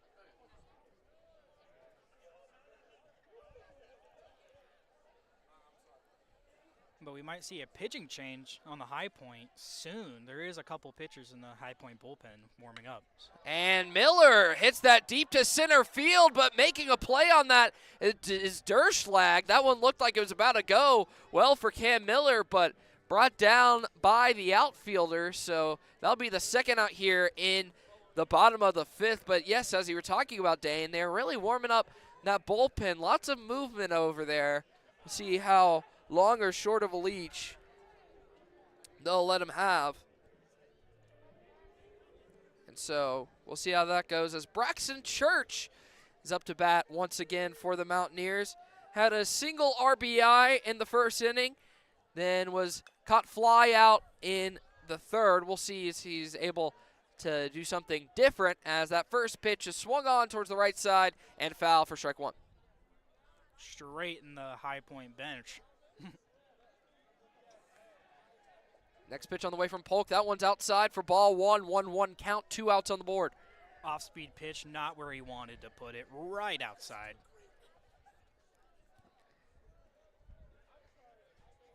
Polk sizing up his pitch, taking his time on the mound now. Next pitch on the way, and that one is right down the middle for strike 2. So 1-2 count, 2 outs on the board, nobody on base. Braxton Church right here at bat in the bottom of the 5th. 10-6 is still your score. High Point leads. Mountaineers trying to claw back in this one. Polk's pitch is on the way, swung on, chopped up to the right side. That'll be foul. Keep the count where it is. Making decent contact, Braxton Church. Made one heck of a play at catcher earlier on defense.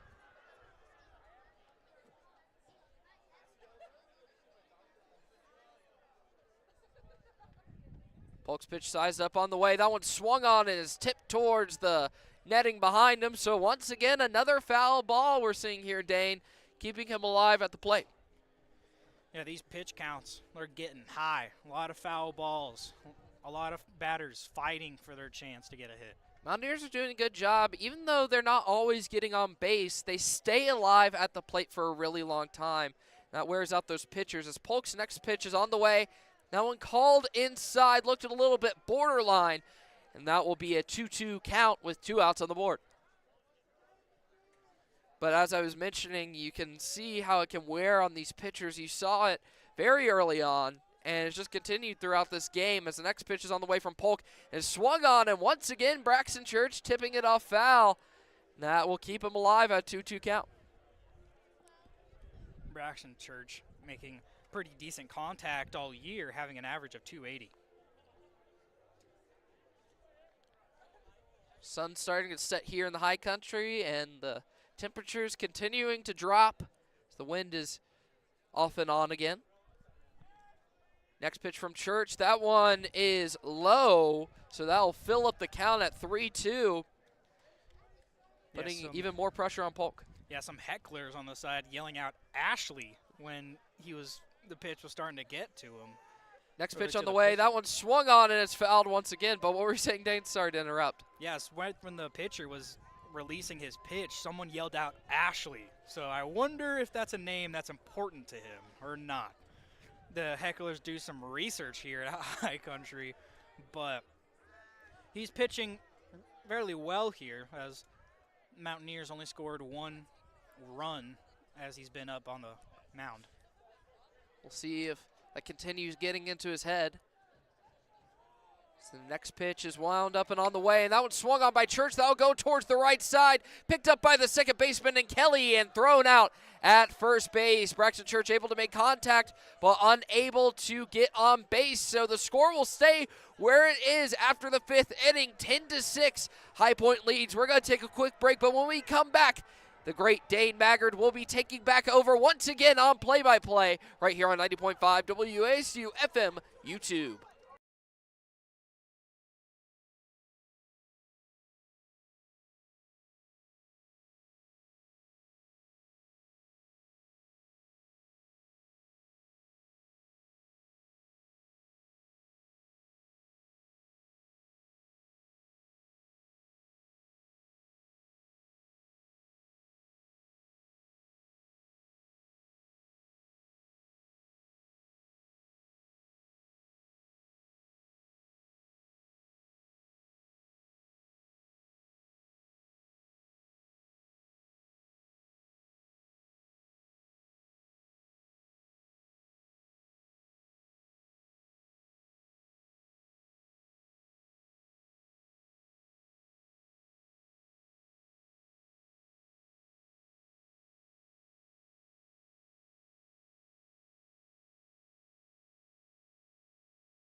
And welcome to WASU coverage of Appalachia State baseball versus High Point Panthers. This up to bat right here is going to be interesting, as we have a new pitcher. Cody Little will be our new pitcher today. And up to bat, Durslag. He's had a homer, a single, and a double.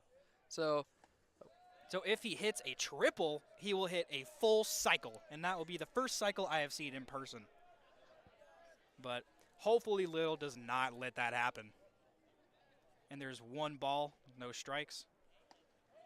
Another pitch goes through, 2 balls, no strikes. And Little definitely hesitant about putting it in the zone for Durslag. As you mentioned, only 1 triple away from hitting the cycle. Definitely has been making a lot of contact, and not what you want to see if you are a pitcher. And that is another ball, 3-0. Wonder if they're just going to straight up just walk Durslag here. At that point, you might as well intentionally walk him.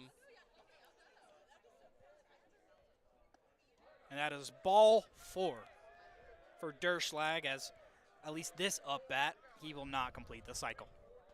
First time at bat, he's not gotten a hit on the board, which is kind of crazy to say, Dane. But Cody Little, that's not what you really want to see starting off on the mound. However, that might have been partially intentional because of how well he has been hitting this game. He wants to refrain from putting it in the zone, but you would like to see him put up a little bit more of a fight than that.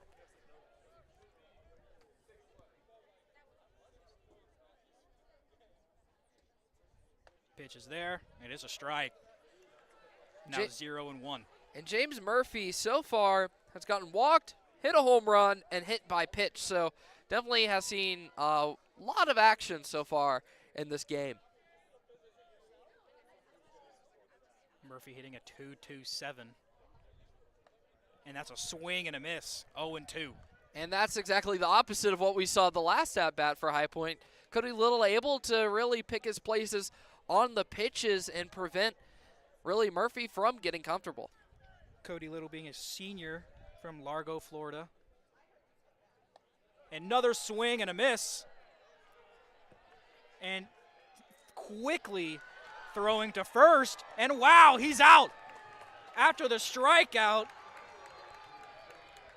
he immediately threw it to first. Looked safe, but the ref called it out. Yeah, I don't know if I've ever seen a double play off of a strikeout right there, but Braxton Church, great awareness, picking off Durschlag on first base. Looked like there was a little bit of disagreement between umpires, but a crazy play and already 2 outs on the board. And that is a foul tip, and it'll be 0-1 for Landon Johnson up to bat. Landon Johnson has an average of .378.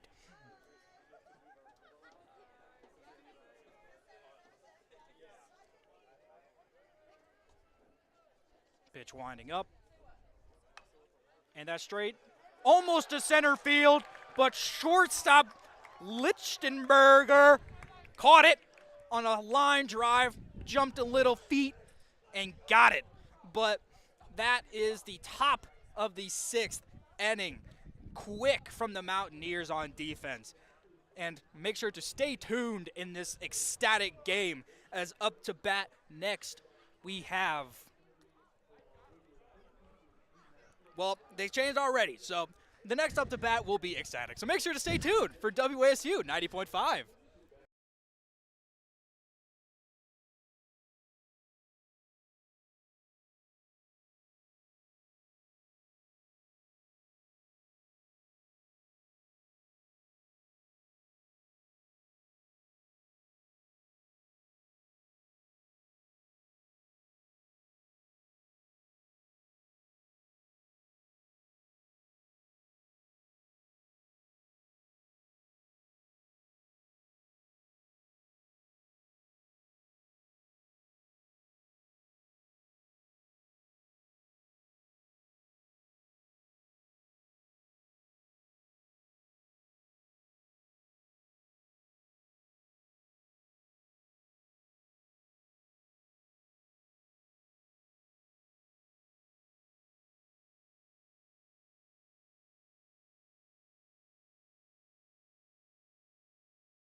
And welcome back to WASU coverage of App State baseball versus High Point Panthers. Sorry for that.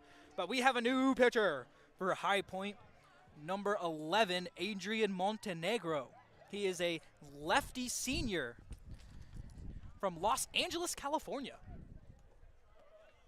Far away from California to High Point. And first pitch straight into the gap. Will center fielder make it? And he will. And Good play by center fielder. Sorry, our updates have not come through yet, which is so odd. That's normally. But Graham very Smiley quickly. coming in as a pinch hitter right there for the Mountaineers was a little bit of an interesting decision by Kermit Smith. Looks like he got some great contact off of it, just unable to execute. So, unfortunate right there, but good play right there from Graham. Good play from center fielder Durschlag from High Point. And that is a foul tip from Tyler Lichtenberger. It is no balls, 1 strike off that foul tip. Lichtenberger, another guy who can make those electric plays for the Mountaineers. We'll see if he's able to do this as time is starting to run out if you want to try and have a comeback. And, oh, the EMS people almost got their head clean taken off from that foul out. Didn't even see it. They just kept on walking and saw it. Well, I'm glad it missed him right there, but that was a very powerful line drive almost directly towards him. Yeah, who's EMS for EMS? I don't know. Maybe more EMS? Another foul tip to the left side over the Don and Pat Phillips facility. And that seems to be his favorite place right now from Lichtenberger, to just hit it right there and foul once again and again and again. Yeah, pretty much every player has been fouling to the left side of the field, no matter what, if they're a right-hander or lefty. And that is in the dirt as it bounced before it got to the plate. And that'll be 1 ball, 2 strikes. And that one was a no-doubter right there on if it was a ball or a strike or not. But Lichtenberger really needs to be patient at bat right now. Only swing if you're confident you can make that contact. And that is a foul tip. But that could be somewhat fair, but the referee dictates that it hit the ground first before going into the field of play near the foul area. So that will be still the same count. 1 ball, 2 strikes. Lichtenberger hoping to make something happen. And Dane, it's just getting colder here in the high country as the wind's picking up. I can only imagine how cold it is down there on the field. You're telling me. Tempting to swing, but that's the 2nd ball, making it an even count. 2 balls, 2 strikes. And that was the out. patience I was talking about right there, Dane. Just making sure you're taking your time, only swinging at what makes sense. And foul tip to the right. And just a little bit of a weather update right here from Ray's Weather. So far right now, it's 47 degrees in Boone, but with the wind chill, it feels like 38 degrees here in the high country, and it's only continuing to drop throughout the night. So definitely might have an effect on these players, and especially the pitchers. Yeah, that is so exciting to hear, Bobby. Thank you. And that is another ball. And Lichtenberger fighting back and getting back ahead on the count, making it full. So putting some pressure on High Point, and we've been seeing that all day from the Mountaineers. And it's straight to second base off the 3-2 full count. And he's out. That is the 2nd out of this inning. And we've been seeing a lot of plays from High Point when they do get those ground outs. It's been to Kelly nearly every single time. We saw that error from him earlier in the game, but he's been able to rectify that mistake by just playing good baseball right there and not letting it to get to his head. Next up, Tyler Figueroa. Looking at the first pitch as it's called for a ball.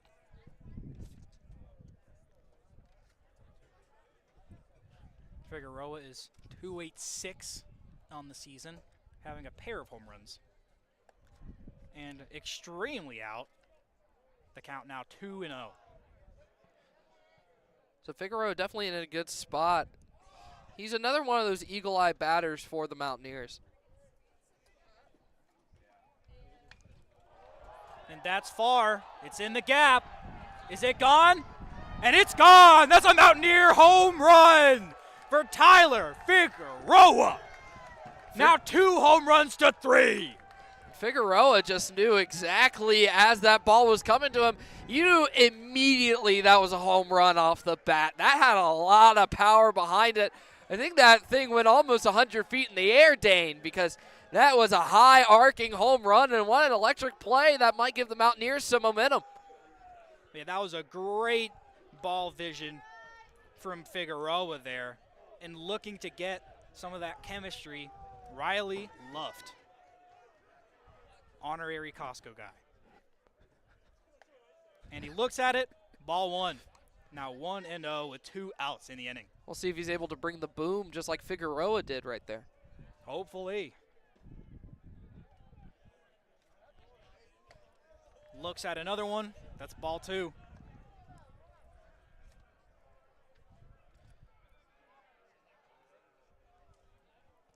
Yeah, this pitcher on this first outing in this inning is not really doing that great. That's called for a strike. Montenegro having mostly balls this inning. Still able to pick up those 2 outs. I don't want to negate that. And that, it looks going pretty far, but it's center field. And that is a fly out from Riley Luft, and we will go to a High Point offense. But thank you so much for tuning in. I'm Great Dane Maggard here with Bobby Phillips, and we'll be here at the start of the next inning. So stay tuned.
It's time for more WASU coverage of App State baseball versus the High Point Panthers. The Panthers are up 10-7. It is the top of the 7th inning. And we have a new pitcher for App State here, Rain Watson. Rain Watson is a lefty with an ERA of 12.27. Watson's seen limited playing time so far this season, only pitching around 3 innings. So still definitely get his feet under him. Watson pitched about 3 innings with 7 hits and 5 strikeouts. And 1 ball, 0 strikes. And another pitch goes in, and that's another ball, making it 2-0. And we've been seeing this a lot from the App pitchers today, just putting themselves in a hole early on once they start pitching. It's really hard to dig out of that. I would like to see him throw more strikes earlier on. And as you say that, he threw a perfect strike.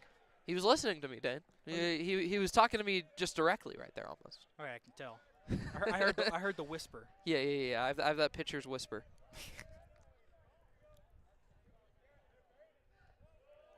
And that is in the dirt, as that is ball 3. Now 3-1.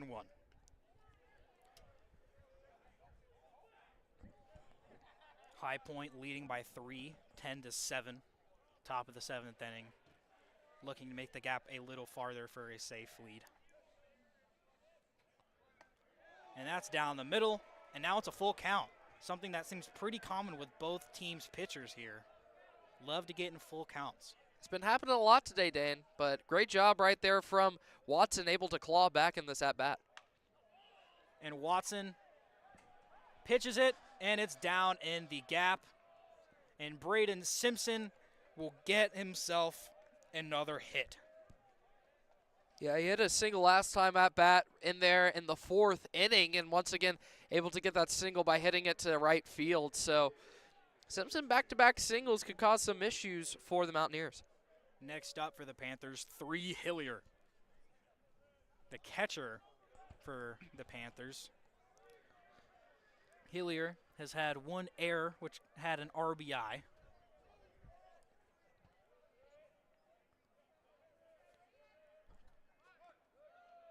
And that's down in the dirt. Church looking to stop it and blocks it from going past him. It looks like Hillier was trying to go for a bunt on that play almost, Dane, but the pitch was so far away from him, obviously he wasn't able to reach it. Now 1 ball, no strikes.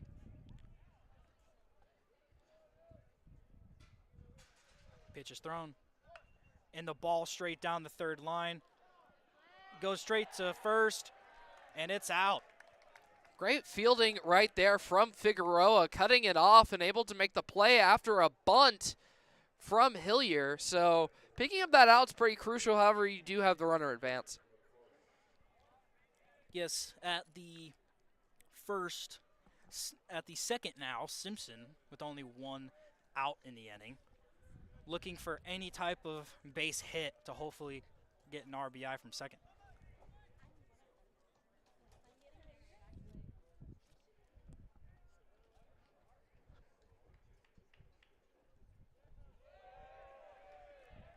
And that's in the dirt for ball 1.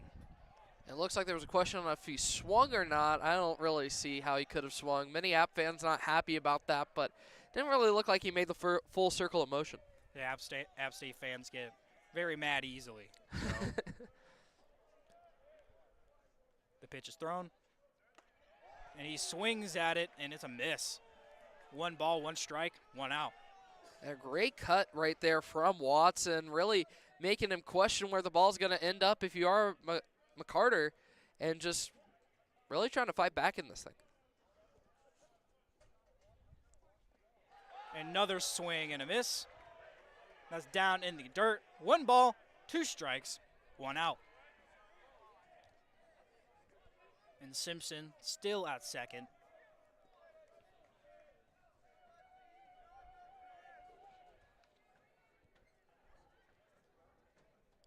Pitch is thrown, and he throws at it, but that is a foul ball.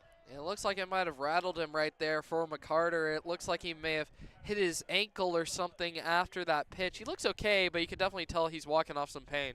Yeah, I think it was very up on the bat near the hands area, and that must have shocked his hands a little bit.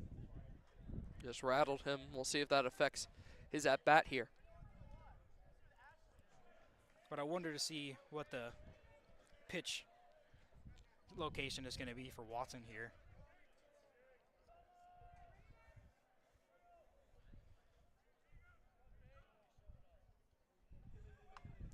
And another foul ball here.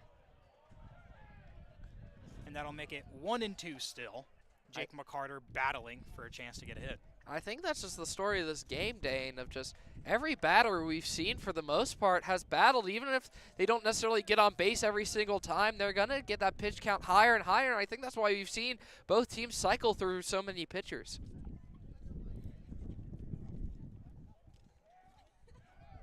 The third is stealing, but it was way too high for Church.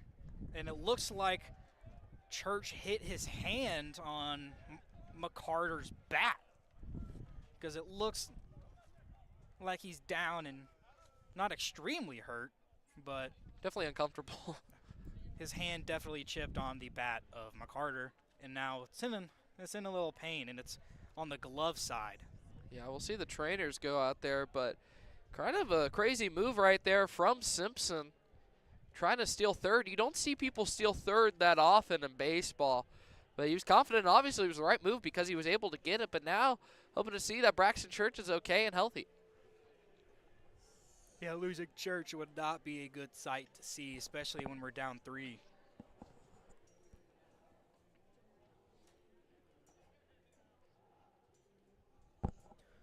but looks like he's having some tape put on the fingers here.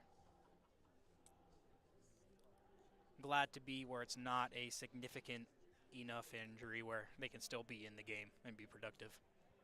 But rightfully so. The trainer's still checking up on him, trying to give him a talk just to make sure he's good, checking out the fingers.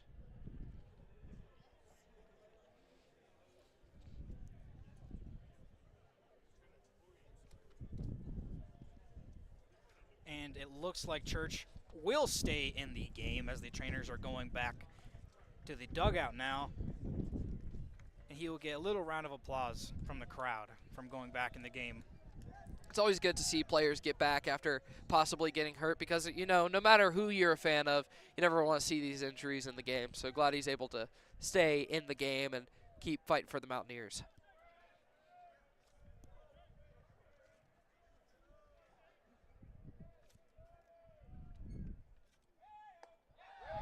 And a swing and a miss for a strikeout for Rain Watson.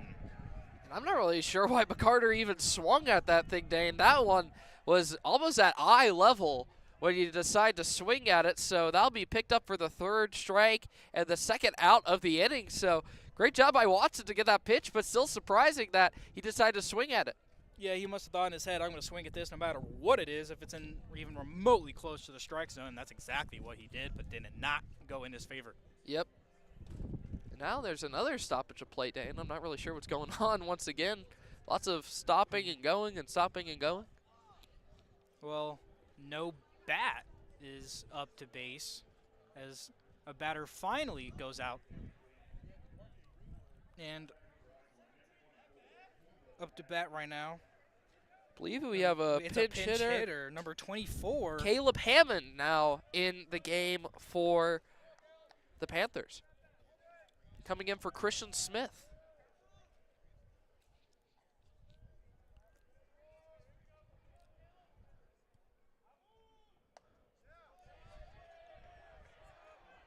Wow. That was going for a ball, and the referee went straight to the first base umpire, but he said no swing. And now it'll be 1 ball, no strikes, 2 outs.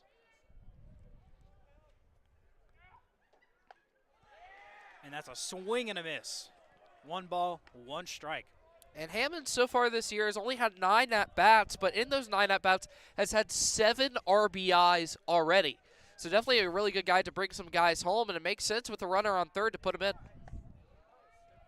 And Caleb Hammond looking to make any type of contact here and hit the ground first, so third can go in at home, make it a 4-run game. But 1 ball, 2 strikes, 2 outs. And it's a swing and a miss. That's the 3rd out. And Simpson at third, little disappointed that he didn't get the run, but got the strikeout nonetheless. And now it is High Point's turn to defend here. And we will take a tiny little break, so make sure to stay tuned with WASU 90.5 sports coverage.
Welcome back to WASU coverage of Appalachian State baseball versus High Point University Panthers. Up to bat right now for the Mountaineers, Charlie Evans, center fielder, made a great handful of plays at center field today.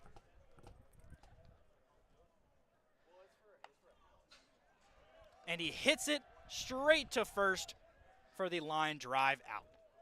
And that's immediately one out. First pitch, thought it looked good, swung at it, and he's immediately out. And that's not what you really want to see right there, Dane, to start off the bottom of the 7th inning here. You're down by 3 runs. It's really crunch time to try and come back in this thing. And you pick up an out probably as soon as humanly possible. So not a great look for the Mountaineers. And according to LiveStat, Juan Correa is not in the game. And he will be replaced by Smiley. And that is 1 strike for Dylan Moquin. Yeah, we saw Graham Smiley come up to bat earlier in this game and had a pop fly out to center field for a pinch hit. It was a little bit of a confusing situation. And that is a little high. They'll call it a ball. Now 1, 1, and 1. But it was a little bit confusing because Juan Correa is one of your best hitters on the team, has some great power behind him, really shows up in big moments, and you pull him, you have to think there might be something else going on. And that is a fly, out of bounds ball. And the catcher for High Point almost getting it. Ruiz was a little less than a foot away from getting it. I thought it was going to be in the crowd, but it looked like that. But I think the ball got kind of lost in the lights for Ruiz, and he wasn't able to pick up that out. So Mokum will live to see another day as he'll get another pitch, but definitely dangerously close to picking up an out. Winding up the pitch. An outside ball. Now 2-2 with 1 out.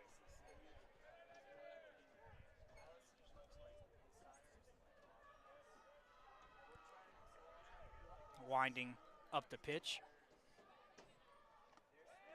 Almost swung at it, but it's out of bounds. So it is 3-2.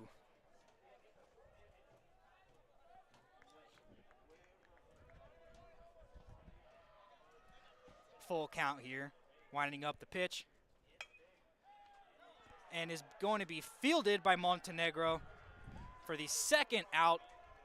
Good to see when the pitchers are involved in the fielding process, but not on the High Point side. Yeah, Mountaineers right now just picking up really quick outs. You want to at least be fighting to try and get some runs on the board. You don't necessarily have to get all 3 runs to even it up right now in the bottom of the 7th, but you would like to make a little bit of an impact on the game, make a little bit of a dent in that lead. So they really got to clutch up and really lock in with 2 outs on the board.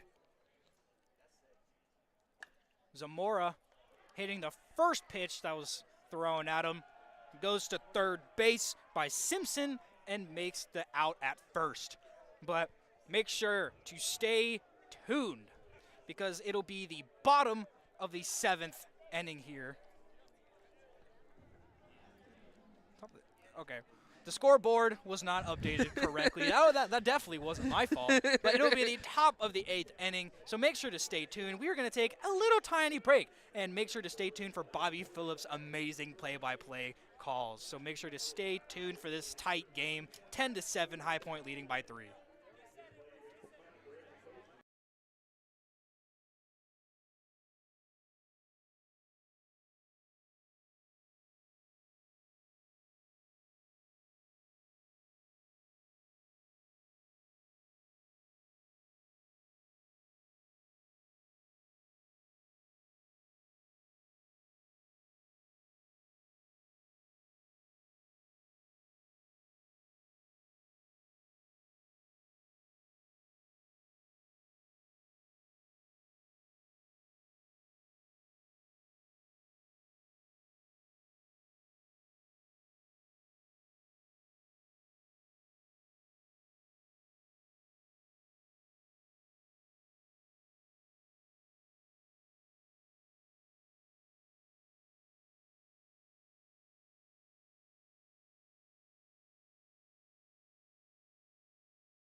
media team in, Shad.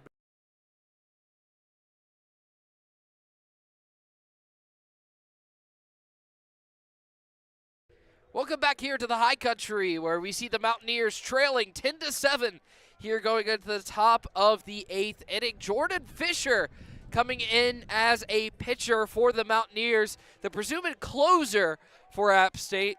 He's closed out a lot of games so far this season, has a 7.3 ERA, 2 wins and 1 loss under his belt in 12 innings pitched, as Frank Kelly up to bat, who's yet to get on base so far this game. His first pitch is on the way, and it's swung on hard for strike 1.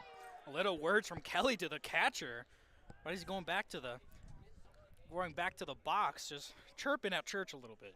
A little bit interesting to see that Kelly only batting .071 so far on the season. Definitely wants to get that improved, as this pitch is on the way and tipped to the net. So that will be strike number 2, putting him down early 0-2 count. Frank Kelly looking to make some type of stats that aren't offensive. Kelly earlier in this game picked up the 1 error so far High Point has on the game. App State evens that out with an error of their own. Next pitch is on the way. That one swung on hard, and that's 3 pitches and 3 strikes right there for Ryan Kelly. So Jordan Fisher picking up an out early on here in the top of the 8th. I'm not going to lie, that was a clean cutter from Fisher there. Frank Kelly thought he had a clean pitch to hit down the middle, but the shape of that ball is quick to the outside. Justin Ruiz now up to bat for the Panthers.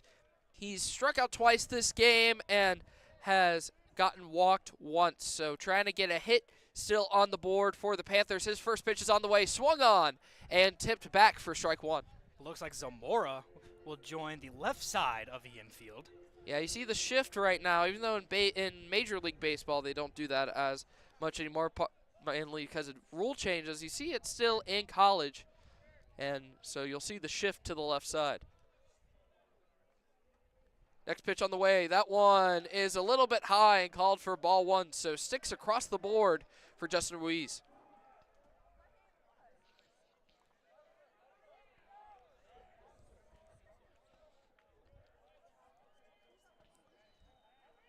Fisher now deciding his next pitch. He'll send it on the way. That one swung on hard by Ruiz. He was swinging for the fences on that one. And I'll make it a 1-2 count. So now down 1-2, Ruiz trying to make some magic for the Panthers as they try to expand their lead here in the top of the 8th. Score is 10-7, High Point.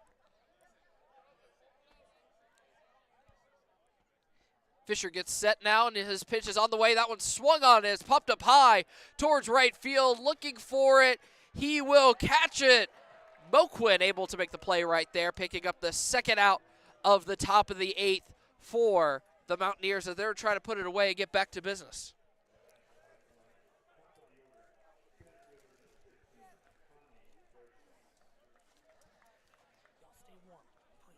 Appreciate it, Kai. We got Kai out here. He's giving us some support. He's telling us to stay warm here in the High Country. He's a security guard here at the baseball stadium, so providing us some sustenance. So now we'll see Derschlag back up to bat. His first pitch is on the way, and that was a little bit of a wild pitch for ball 1. But Derschlag, so far this game, as we mentioned last time at bat, Dane has almost hit the cycle. He's hit a single, a double, and a home run. All he's missing is a triple, so we'll see if he's able to do that. That'd be kind of crazy. As is ball 1, 2 outs on the board. Next pitch is on the way, and that one is down the middle for strike 1. I'm glad to see that Fisher is being competitive and that Derschlag almost having the perfect cycle isn't phasing him and just pitching like normal. 1-1 count, his pitch on the way. That one swung on, his power to left field, and that one will get down at the warning track, and Derschlag is off to the races. He'll go to second, and he will stop there. Derschlag getting his 4th hit of the day for High Point and creating lots of noise, able to get to second base. So now runner on second for the Panthers here in the top of the 8th. I'm surprised he didn't just say, screw it, I'm going third. Yeah, I was almost expecting that too. But having his second double of the day, great bat offensive performance from Derschlag, showing why he's #1 on the hitting lineup. James Murphy now up to bat for High Point. 2 outs on the board. Derschlag on second. That pitch is on the way, and that one's fouled out towards the right side for strike one. 0-1 count.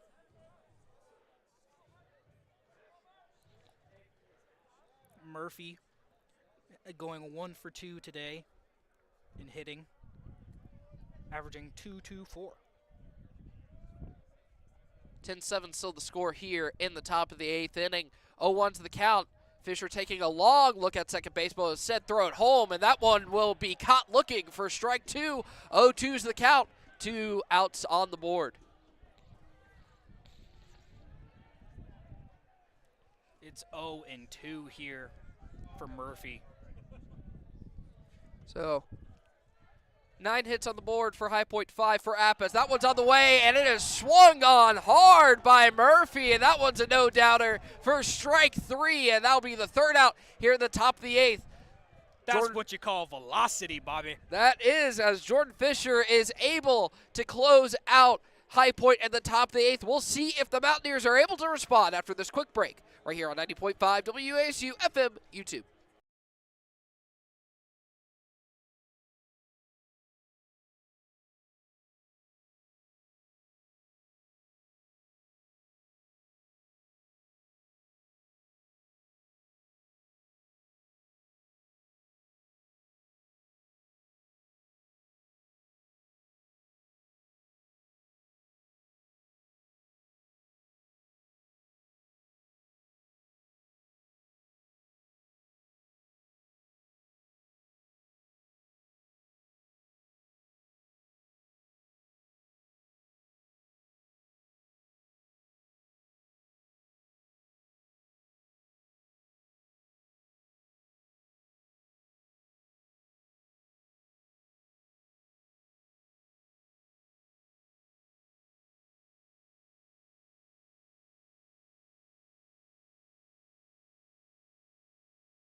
Welcome back to 3,333 feet here in the high country as we see App State taking on High Point as they trail 10-7 as they're about to go up to bat.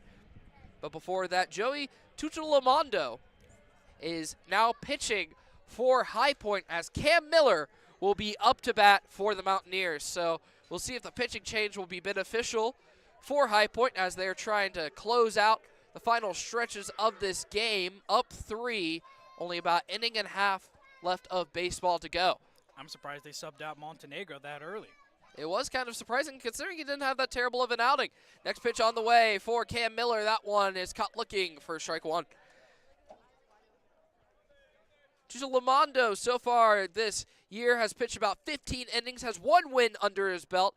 He's pitching about 5.9 ERA, pretty good for a closing pitcher. That one well inside, and that one will clip Cam Miller. It was a little bit questionable if he hit him or not, but it decides it did make contact, so Cam Miller will take a walk over to first base. In my perspective, I saw a little hit from the gut, but you could see Cameron Miller, to the coach, he said, my fault. So, like, I wonder that he really wanted to get a hit there for extra bases, but getting on base rather than striking out is better than nothing. Exactly right there, Dan. Getting on base is better than nothing else. So at least he'll have that. To give you some quick stats so far in the game, High Point 9 hits to App State's 5, but App State only trailing by 3.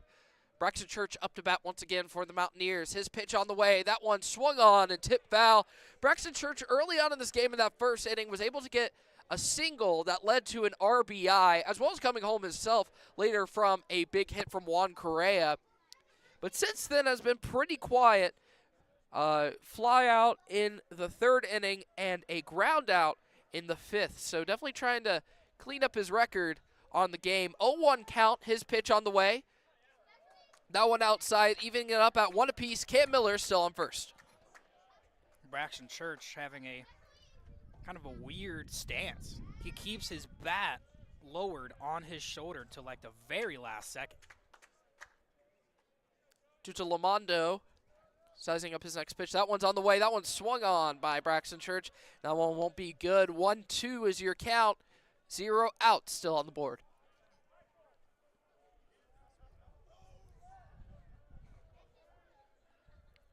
Cameron Miller still on first. Next pitch on the way. That one is outside for ball number 2, evening up the count. Mountaineers really trying to get some momentum going into the 9th inning. You don't want to have to score all your runs only in one inning. So if they're able to split it up, that could be beneficial. Or take the lead, not even have to play the bottom of the 9th at all. So next pitch on the way for Braxton Church, and that one is caught looking with the barrel on his shoulder for strike 3, and that'll be out 1 here in the bottom of the 8th. Yeah, that was a pretty pitch right down the middle. I wonder why he looked at it. That was a great pitch to swing at. It looked like one that you would almost pray for to get, especially with the last name Church, but he'll decide not to. So next up for the Mountaineers, you're going to be looking at number 28, Graham Smiley, who got in for 1 pitch in the 6th inning, and on the first pitch he immediately swung at it and fouled out, or popped out to center field. So we'll see if he's able to rewrite what he was able to do in the 6th. His first pitch on the way was swung on towards the left side. It'll be picked up by the third baseman. Out on second, Cam Miller, and out at first, Graham Smiley. Great double play by the Panthers right there. Simpson in specific able to pick it up and make that double play happen at third base. And so Mountaineers are definitely in a hole. We'll see if they're able to fight back as they're down 10-7 right here on 90.5 WASU FM YouTube. Stay tuned.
Welcome back here to the High Country, where we see the Mountaineers trailing 10-7 behind the High Point Panthers. As we're going into the top of the 9th inning, a little bit of a peculiar decision by the Mountaineers. They're bringing in number 35, Liam Best. And it's not the fact that Liam Best is coming into the game that's peculiar. It's the fact that they pulled Jordan Fisher after only 1 inning in the game, after shutting out High Point in the 1 inning that he did pitch. So a little bit of a weird decision by Kermit Smith, but we'll see how that pays off for them. Liam Best so far this year has a 1-1 record, pitched about 13 innings, and has an ERA of 5.4, so definitely an efficient pitcher. By no means a bad pitcher to put it at the end of the game. Just usually it's one or the other to close out the game for the Mountaineers. So going into the top of the ninth, we'll see how they're able to do. As Landon Johnson now up to bat for High Point.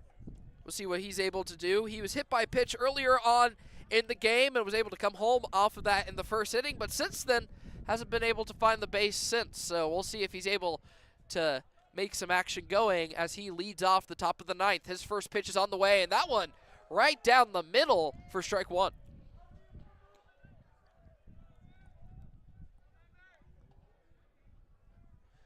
0-1 is your count as Mountaineers still trying to claw back from behind against High Point. Next pitch is on the way, and that one is fouled up high towards the left field. And that one is caught right there by, I believe, Riley Luft making the play. Looked a little bit questionable if he was able to be able to pick it up, but he was able to get the first out here in the inning, and so Mountaineers will continue on trucking. But he had a tiny little bit of a dive there. Yep. I don't know if that was necessary, but he got the out. Possibly the wind could have interfered with the ball up there in the air. Who knows? Yeah. But Braden Simpson is now up to bat for High Point.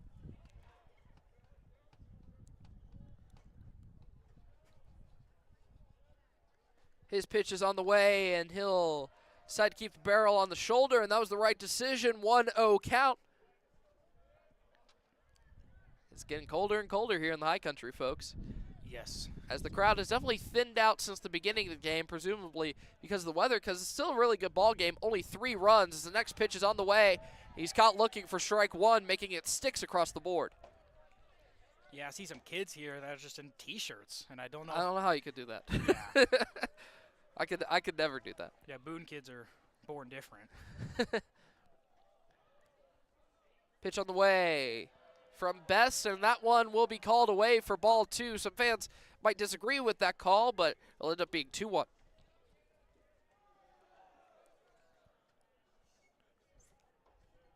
App State just trying to minimize the damage here before going into the bottom of the ninth. This next pitch on the way from Best, and that one will be called for a strike looking. Simpson yet to take the bat off his shoulder, making it 2-2 count with 1 out on the board.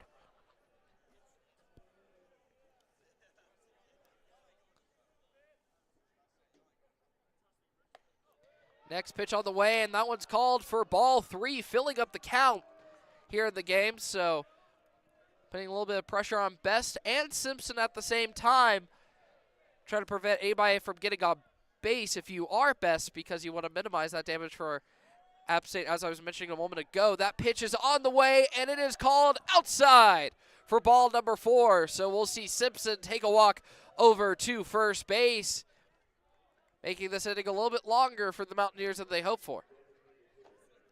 Yeah, next up to bat, Bobby's favorite High Point Panther. 3 Hillier is next up to bat for the Panthers. So far in this game, he was able to get on base due to an error in the first, but since has not been able to get back. So we'll see if he's able to return, as there's a runner on first, 1 out on the board. 10-7 High Point leads. First pitch is on the way, and he swings at it, and the ball and the bat flies out of his hands towards the first base side, almost hitting Cam Miller. As many fans aren't happy about that. Looks like the bat just slipped out of Hillier's hands and went flying. That could have been dangerous, Dane. Yeah, that could have hurt Cameron Miller bad if that made contact. The referee going up and saying, make sure to put some like shoe goo on that or something. You got to be careful right there. Thankfully, it was high arcing, so Miller had plenty of time to get out of the way, but if that had a little bit more speed behind it at a lower angle, that could cause some serious damage. And right as you say that, he put some type of rubbery grip, possibly pine tar, something like that. But either way, 0-1's the count because he did swing. So as fans are heckling him now about throwing the bat. So 0-1's the count, 1 out on the board, 1 runner on first. Hillier's pitch on the way. That one swung on, and that's popped up over me and Dane's head. And that one will be foul for strike 2. Yeah, the left side foul is just the hot area today. Yeah, but if you want to pick up a souvenir, that's the place to be. If there were stands over there, the stands would be full. I know there's talks about expanding the stands to that side, so that might be souvenir lane for a game like this. This next pitch is on the way. That one's away for ball one. 1-2's the count. One strike on the board.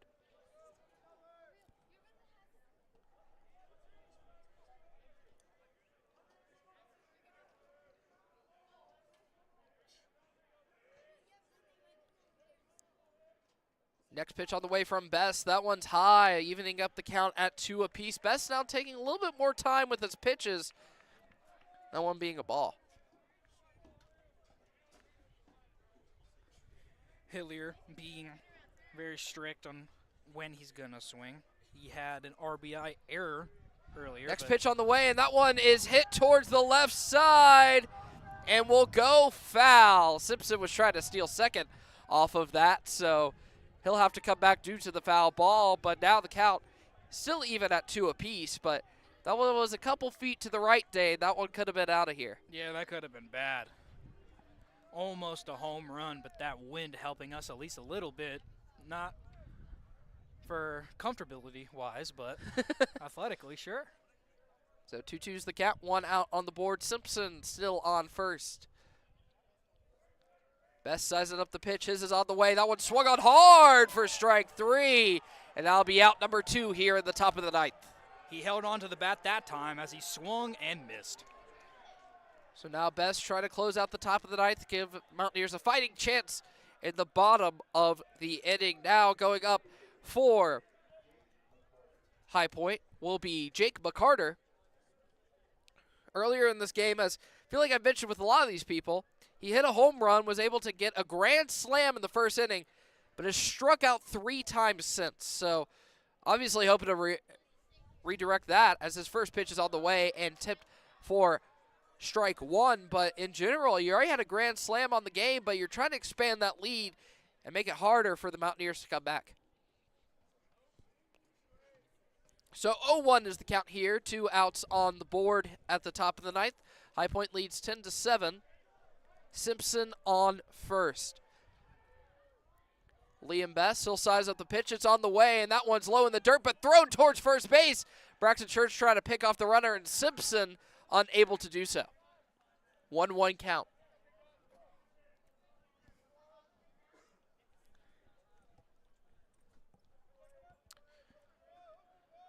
So now McCarter gets back in the batter's box.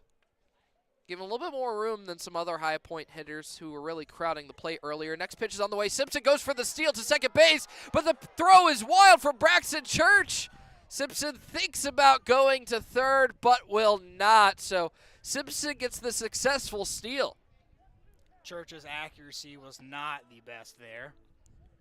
Church usually really accurate thrower from the catcher position.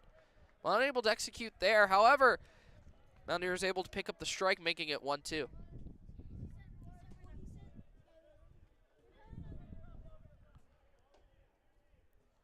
Now 1-2's count. Runner on second, 2 outs on the board. Carter taking a long look at second base, but will throw it home, and that one swung on hard, and that will be strike 3 for out 3 here at the top of the ninth. Liam Best able to come into the game and clean it up for the Mountaineers going into the bottom of the ninth, giving them a chance to come back down 10-7. We'll see if they're able to pull off the comeback after this break right here on 90.5 WASU FM YouTube.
Crazy is only Welcome back accurate. here to the High Country, where we see High Point leading 10-7 going into the bottom of the ninth. Mountaineers trying to make the comeback happen.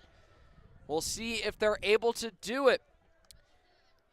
We'll see Joey Tuchelamondo still on the mound for High Point, as Tyler Lichtenberger is the first one up to bat for the Mountaineers. Earlier in this game was able to get a single and an RBI with that single, but unable to get on base since grounding out to second both times.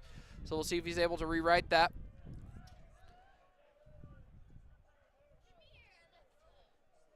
As Tuchelamondo gets set, taking his time with this pitch on the way for Litch, and that one's right down Broadway for strike one. Lichtenberger has the highest batting average out of any person on this starting lineup. So if anyone's going to make a difference here in hitting, it's going to be him. Batting .400 on the season, swung on hard, and that one's chopped towards right side for a foul, and that one will be strike number 2. But you talked about it right there, Dane, especially with Juan Correa out of the game now. Graham Smiley coming in as a pinch hitter. You got to look towards Lichtenberger to make some of those big plays. Yet to hit a home run on the season, but has gotten on base a lot. So we'll see if he's able to do it, as the ref will call time right here. Or I believe Lichtenberger called for time as he wanted to readjust his shin guard. The shin guard, man, it's important. It is. It is. It's a very important piece of equipment.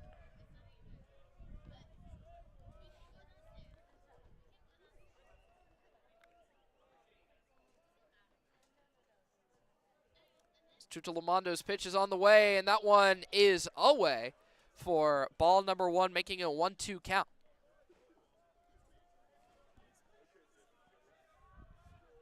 So definitely a lot of pressure with this 3-run difference in the bottom of the ninth for the Mountaineers. This next pitch is on the way for Lichtenberger. He'll swing at it, and that'll be tip foul, so the count will remain the same, and Litch will stay alive.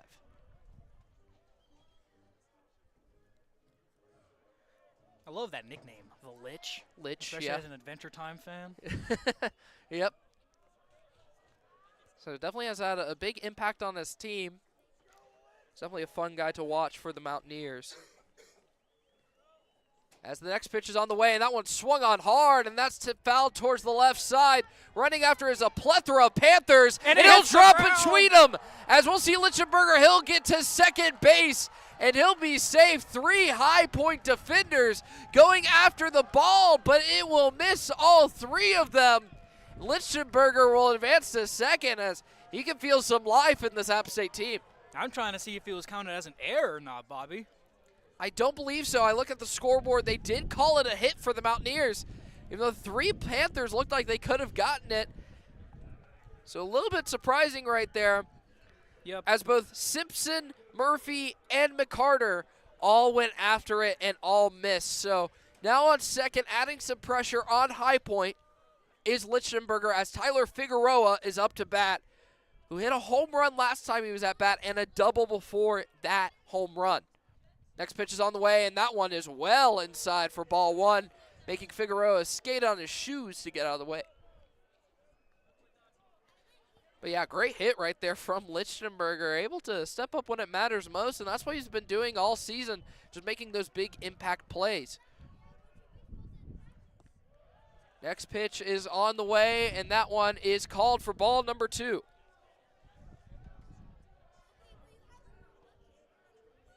As we'll see Ruiz go up to Tuchelamondo, my apologies, as they'll go out there and have a quick chat, just trying to get him to relax most likely, trying to keep him calm and collected going into the final stretch of the game. 2-0 is the count, 0 outs on the board, runner on second, App State down 10-7. Yeah, speaking of pitchers, we see 2 pitchers actually warming up in the High Point pitcher warm-up area. The bullpen. There it is. I forgot. Next pitch is on the way, and that one is low for ball number 3, putting some pressure. But you're talking about that right there, Dane. Maybe he has a little bit of insurance. They're warming up their pitchers just in case if this thing decides to go to extra innings, which is a possibility. Next pitch is on the way from Tutolomondo, and that one will finally be called for strike number 1. Understandably, Figueroa kept the bat on his shoulder.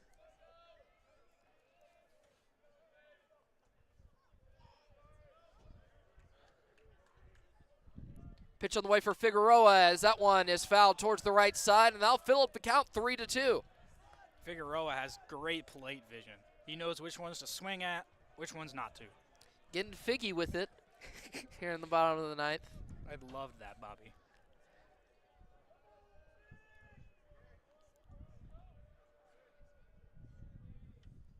Taking a long time. Next pitch is on the way from Figueroa, and that one's to the third baseman and caught. Simpson able to pick it up for what looked like to be a line drive from Figueroa that might have brought Lichtenberger home.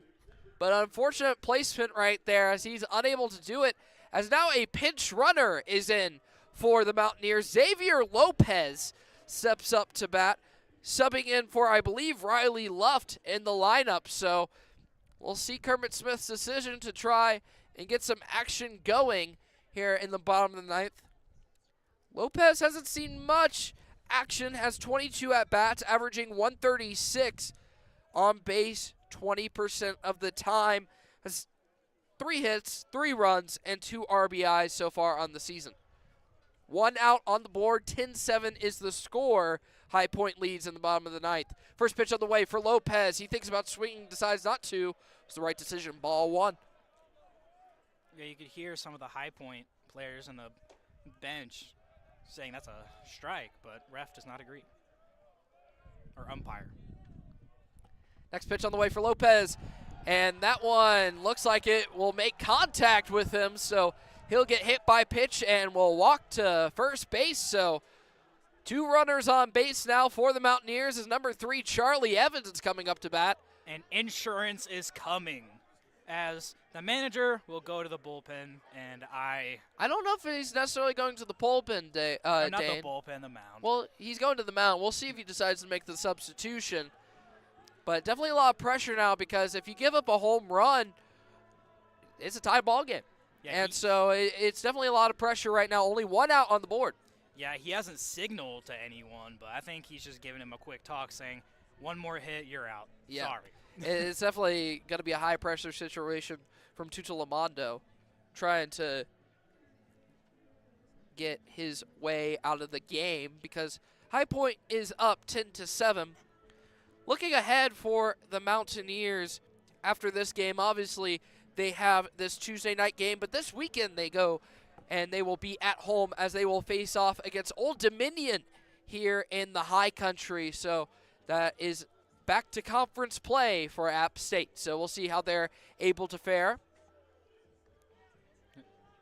Mountaineers so far this season, 11-2 overall, and 3-3 in conference play, trying to improve that. But before that, they're trying to improve their out-of-conference schedule with their game against High Point right here. First pitch on the way for Charlie Evans. That one's drove to center field. That one will drop, and we will see the Mountaineers start to round the bases. Lichtenberger will go home, and he is safe.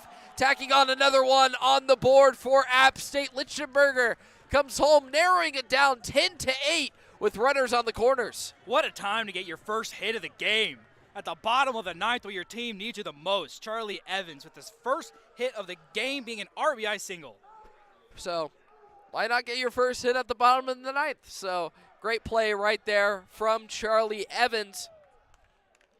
He's able to get things going. So he'll be on first base with Xavier Lopez on third. And Dylan Moquin now stepping up to bat. Moquin yet to get a hit so far this game. He was able to get walked earlier on, which gave him the opportunity to come home after an RBI from Braxton Church. My apologies. Next pitch is on the way. That one he thinks about swinging at, but decides not to. That'll be strike number 1. Moquin also trying to get his first hit of the game as he was walked earlier, then didn't get a hit the past 3 times he was up to plate. So now runner in scoring position, 1 on first as Moquin will swing on it hard, but that'll be tipped up behind him. And that'll be called for strike number 2, I believe, with 1 out on the board. Good way to make contact. He just needs to get that timing on earlier. So Tucha Lamondo has to be careful here with one runner in scoring position. His pitch on the way for Lopez. That one is high, called for ball one. Looked a little bit close to the zone, but the umpire will call it not. Good play vision from Dylan Moquin, trying to find that pitch that's perfect.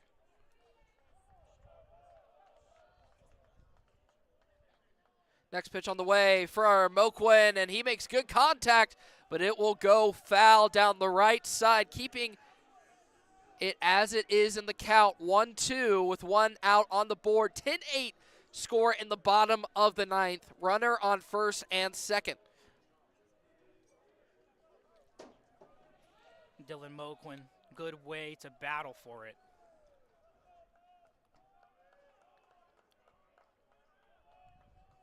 So next pitch is on the way, and that one is high once again for ball number 2. Ruiz threatens to throw it to third base, but decides not to. Even count at 2 apiece. Yeah, I don't see why he would have thrown at third. He didn't really have that big of a lead. He did not, and, you know, why risk it? You're up still by 2. Why risk a wild pitch? Next pitch on the way for Moquin. That one is fouled behind him, once again keeping the count still at 2 apiece.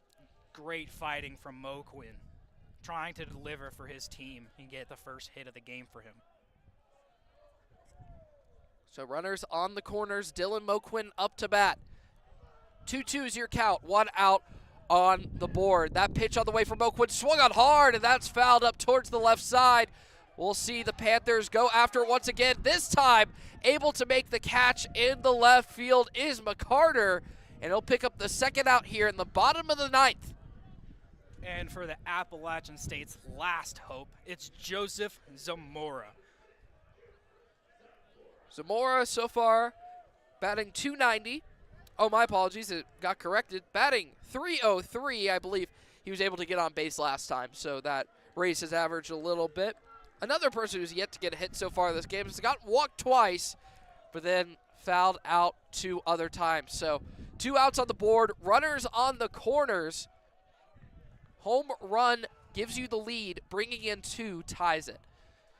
Pitch on the way for Zamora. He swings on hard, goes over me and Dane's head once again, and that one is fouled, and it goes into the EMS tent. So 0-1 is the count, 2 outs on the board.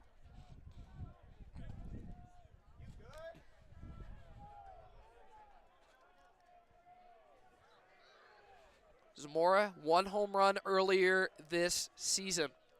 Next pitch on the way. That one out for ball number 1, evening it up at 1 apiece.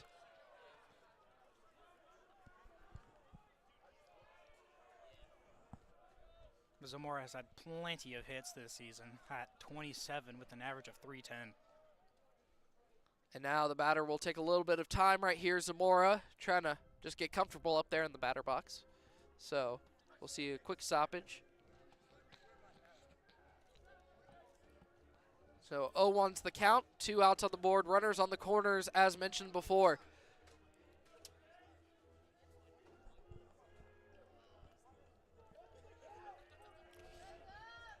Mountaineers trying to even up their matchup against High Point on the season.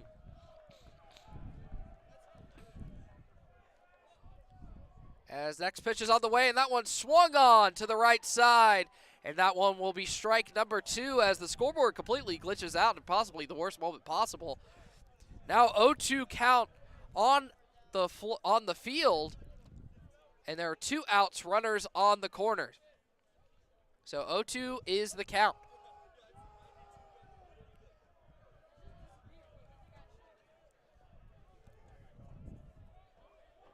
So next pitch is on the way for Zamora. That one is low, and it will be called for ball number 1. 1-2 is the count. 2 outs on the board. Runners on the corners. 8-10, High Point leads.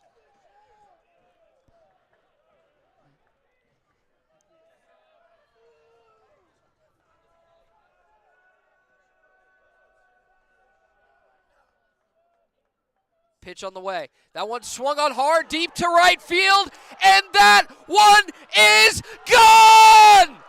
No, it's not. No, it's not. It was right at the fence. It was right at the There's fence. 2 runners that come in, and they will tie up the ball game. Dylan Moquin able to hit it deep to right field for a 2-run pickup, evening up the game at 10 apiece. I'm not going to lie, I thought that was a homer too. I thought we were just like, oh, we're out of here. Yeah, that's what I thought too. Let's get out. But for High Point's perspective, possibly one of the worst hitters to be up against when you're tied at the bottom of the ninth. It's the big boy first baseman, Cameron Miller. Cam Miller up to bat for the Mountaineers, as he's batting 31-0 on the season. Zamora on second. First pitch on the way for Cam Miller. Down the middle, caught looking for strike one. Scoreboard, as the scoreboard is still seems to be malfunctioning here in the high country, but I know it is 10 apiece. 0-1 is the count. Next pitch on the way for Cam Miller. That's swung on hard. That one's foul for strike number 2, putting him in the hole. 0-2, 2 outs on the board, tied at 10 apiece.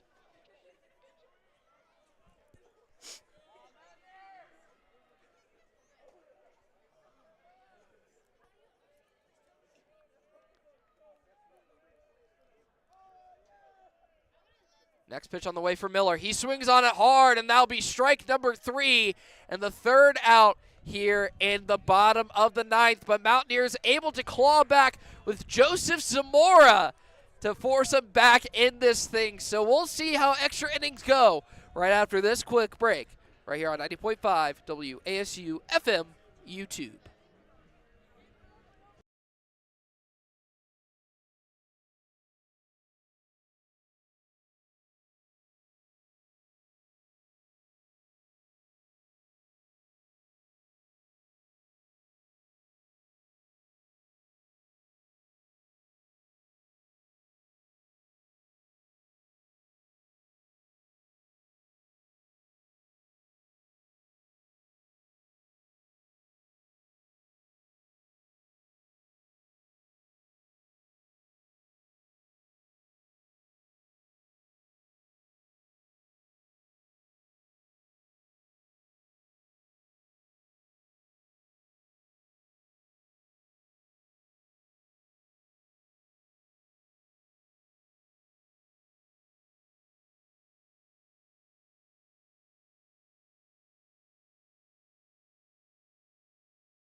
And welcome back here to the high country, where we have free baseball, as we'll be going into extra innings after the Mountaineers were able to tie it up in the bottom of the ninth at 10 apiece after a great hit by Joseph Zamora.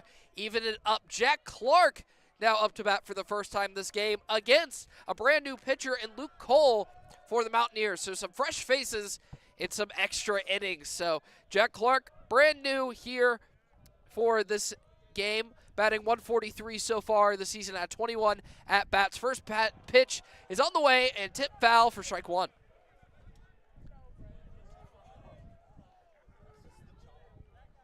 As the later and later it gets Dane, the colder and colder it gets. Absolutely, I am freezing. Cole's pitch on the way. That one a little bit wild for ball number 1. 1 apiece on the count.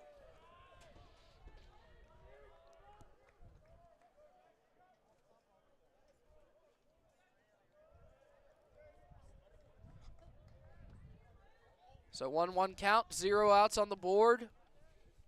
Next pitch on the way, and that one's wild once again. 2-1 count. And Dane, here in extra innings, what do you think the Mountaineers really need to do? Defense, just pure defense. Don't let them score because you're at the bottom. You have the advantage. You can get the last out, and if you shut them out here and at least get 1 run, you win the game. But it's weird that High Point strategy is putting a freshman in. It really is in this situation. Guess they have faith in the new face. Next pitch on the way. That one is down to the right for the 3rd straight time, making it 3-1 count on the board. I wonder why App State changed pitchers when the past 2 were pretty fine. Good. Yeah, they were able to shut out both of their innings, and they changed out both times. So a little bit confusing. Next pitch on the way from Cole. That one swung on towards first base. Shoot the cap past Cam Miller, and we'll see Clark be able to get to first base. So unfortunate right there for the Mountaineers, giving up a base hit early on for Cole.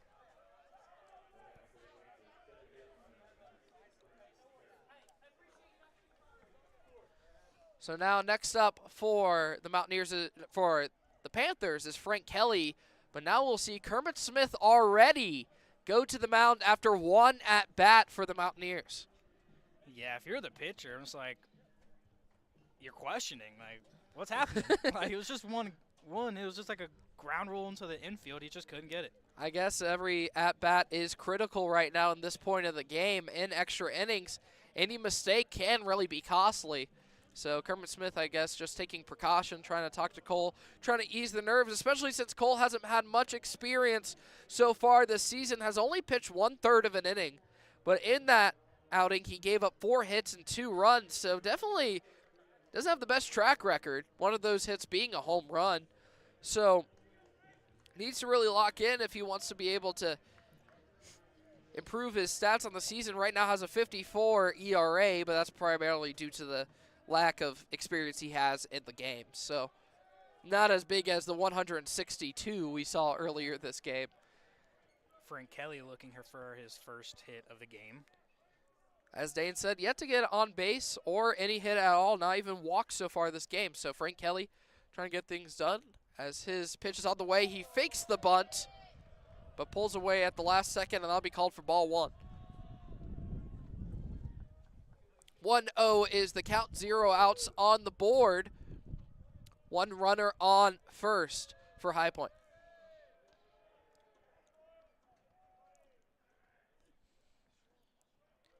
Pitch on the way for Kelly. He shows bunt, pulls away once again last second.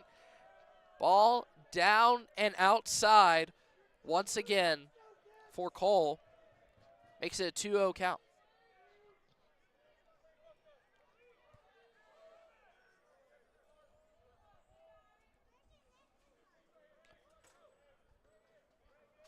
Pitch on the way for Cole.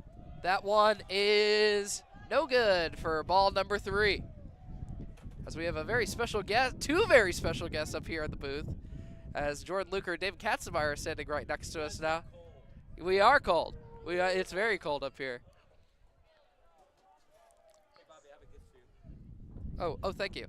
Next pitch is on the way, and that one is high, as that will be a walk once again for Cole on the pitcher mound, putting a runner on first and second here in extra innings. Yeah, you wonder if this pitching change was a little bit of the wrong move, because the past 3 pitchers, they had 0 scoring, about 0 people on base. So it's wonder you see what Kermit is doing here. As he will now go back out to the mound, but as you were mentioning, Dane, for this you had pitchers that were shutting out innings, and you subbed them out every single time after they were able to shut out the inning. So definitely some interesting decisions to be made for App State.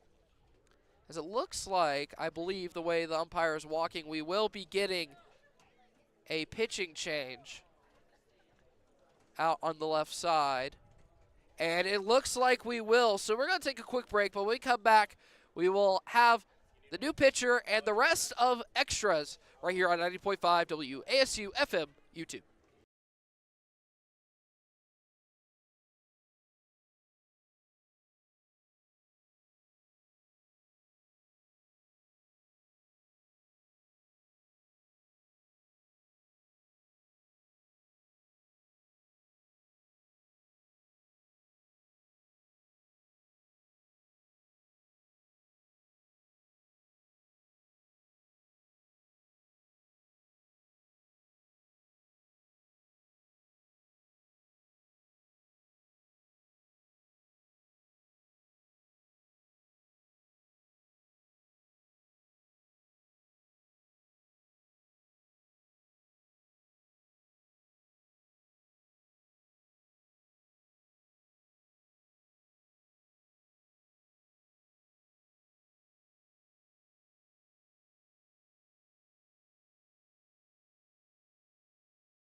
Welcome back here to the High Country, where we're seeing a pitching change for the Mountaineers. Number 18, Max Tramontana, coming into the game for App State here in extra innings. For High Point, they are on first and second base with 0 outs on the board, hoping to take the lead here in extras. But Dane, you're going into the stretch of the game. You're in extra innings. What do the Mountaineers really need to focus on? Their pitching really needs to come first. Their pitchers today have really not been that great, but there's been some pitchers where they do a pretty good inning and they just get subbed out. So gotta question some of the decisions, but I'm sure Kermit knows best. Definitely has been a couple of interesting decisions indeed from App State. See if Tramontana is able to clean it up for the Mountaineers after giving up 2 walks on first and second. So now Justin Ruiz up to bat for High Point. It's a 0-0 count, 0 outs on the board, 10 apiece. He'll show bunt, and he'll go for it. Goes to Tramontana. He'll throw it to third base, and they will get the out at third, preventing the bases from getting loaded. So picking up an out right there. Tramontana able to make the fielding play to Figueroa. And that'll be the first out here in the 10th. Smart play there, going to get the lead runner, especially with no outs at the start of that. That was a really great heads-up play by the pitcher. So now we'll see Connie Derschlag.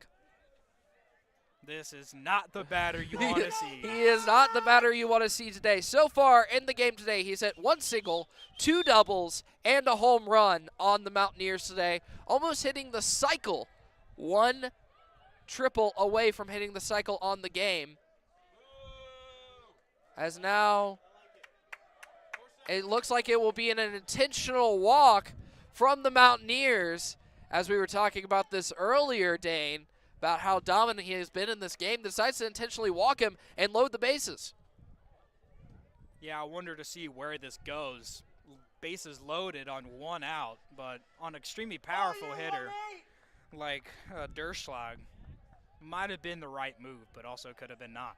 So we'll see how that decides to pay off for them as James Murphy now up to bat for High Point. Pitch on the way. That one swung towards right field, and that one is caught right there by Moquin, preventing lots of damage from getting done against the Mountaineers. So Moquin with the great hustle play to pick up the second out in extras. If he didn't get that, Dane, that could have been bad news. Yeah, he hustled great for that fly ball, and honestly questionable decision by Kelly. I think he could have made it, but chooses to play it safe, and I'm glad he did. So now 2 outs on the board. Gives the Mountaineers a little bit more breathing room as Landon Johnson is up to bat. As you can hear David Katzenmeyer next to me yelling. Next pitch on the way, and that one right down Broadway for strike number 1. It's getting intense for David Katzenmeyer. It is. Going down. Probably the #1 baseball fan at 90.5 WASU. The man lives, breathes, and eats baseball. Next pitch is on the way. That one just a bit outside for ball number 1, evening it up at 1 apiece with 2 outs on the board, bases loaded at the top of the 10th. Landon Johnson earlier today, he was hit by a pitch and haven't gotten on the bases since.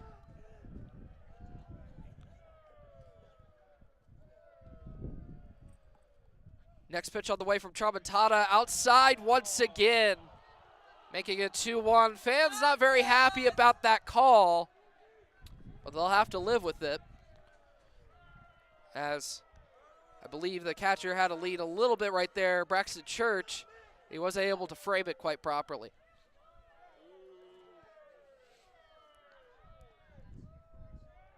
Pitch on the way from Tramontana, and that one is called for strike number 2, putting 2s across the board for balls, strikes, and outs, putting some more pressure on Johnson. I'm going to be honest, I was surprised I was called a strike. That same pitch has been thrown many times, and it's been called a ball. Felt like somewhat of a makeup call, as now we'll see the manager for High Point come out onto the field and talk to Landon Johnson. There'll be some time taken, as plenty of fans are chirping now at the field, as crowd who was starting to simmer down in the 7th and 8th innings have come alive after an electric bottom of the 9th and an exciting top of the 10th. So now Johnson back in the batter's box. Tramontana taking his time, picking his pitch.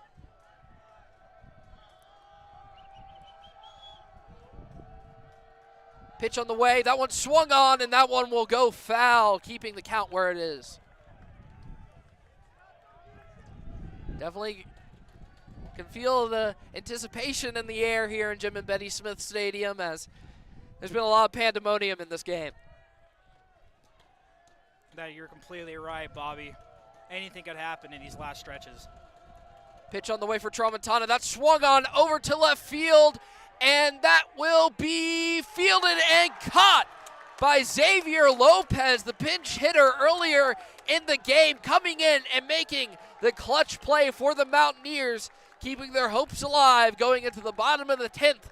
We'll see if the Mountaineers are able to respond and if they're able to take the lead and win the ball game after this break right here on 90.5 WASU FM YouTube.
And welcome back here to the high country, where we're entering the bottom of the 10th inning, where we see the Mountaineers tied with the High Point Panthers, as Braxton Church is about to go up to bat, but not before a brand new pitcher in number 48, Landon Castor, will be the pitcher for High Point. So far has a 15.4 ERA through 2 innings pitched. So we'll see if he's able to close out for High Point. Pitch on the way for Church. That one fastball right down the middle for strike one. Just what you predicted during the break day. Every time they throw a strike right down the middle. Wonder if any of the hitters are going to take advantage of that.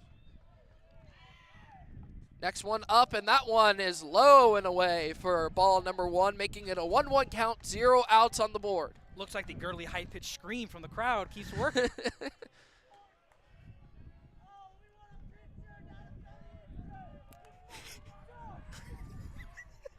So next pitch on the way. That one is away once again, making a 2-1 count. Braxton Church ahead on the count. 0 outs on the board, 10-10 apiece.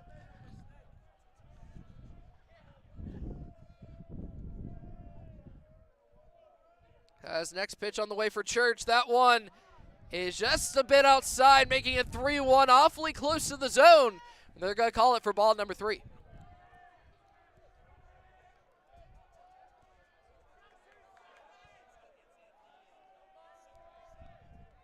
Pitch on the way for Church. That one outside once again, and he'll take a walk over to first base. Braxton Church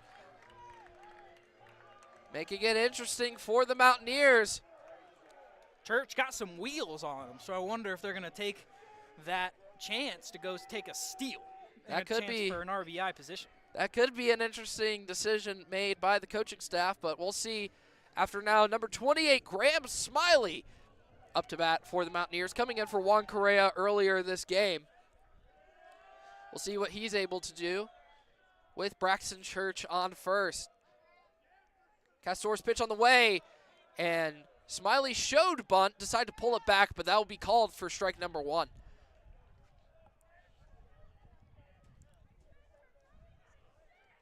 So 0-1 the count. 1 runner on first, no outs. Pitch on the way for Smiley, swung out deep to left field, and that one is down, and they will run the bases. Church is rounding third, he's going home, and he is safe! Mountaineers win! Ball game!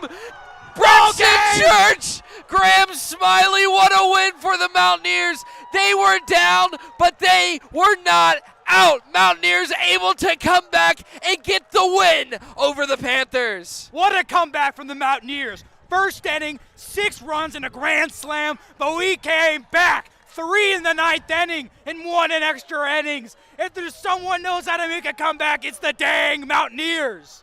So App State, as Dane was mentioning, got down early in this game, was behind the entire time, was able to tie it up in the bottom of the 9th and come back and win it off of a walk-off RBI from Graham Smiley. What a play by the man coming in for Juan Correa and making a legacy of his own. So a great play for the Mountaineers. And Dane, what are the main takeaways from this game? High Point's coach is mad. High Point's coach is so mad. They had a 6-ahead lead, then a 3-ahead lead, and absolutely choked in extra innings.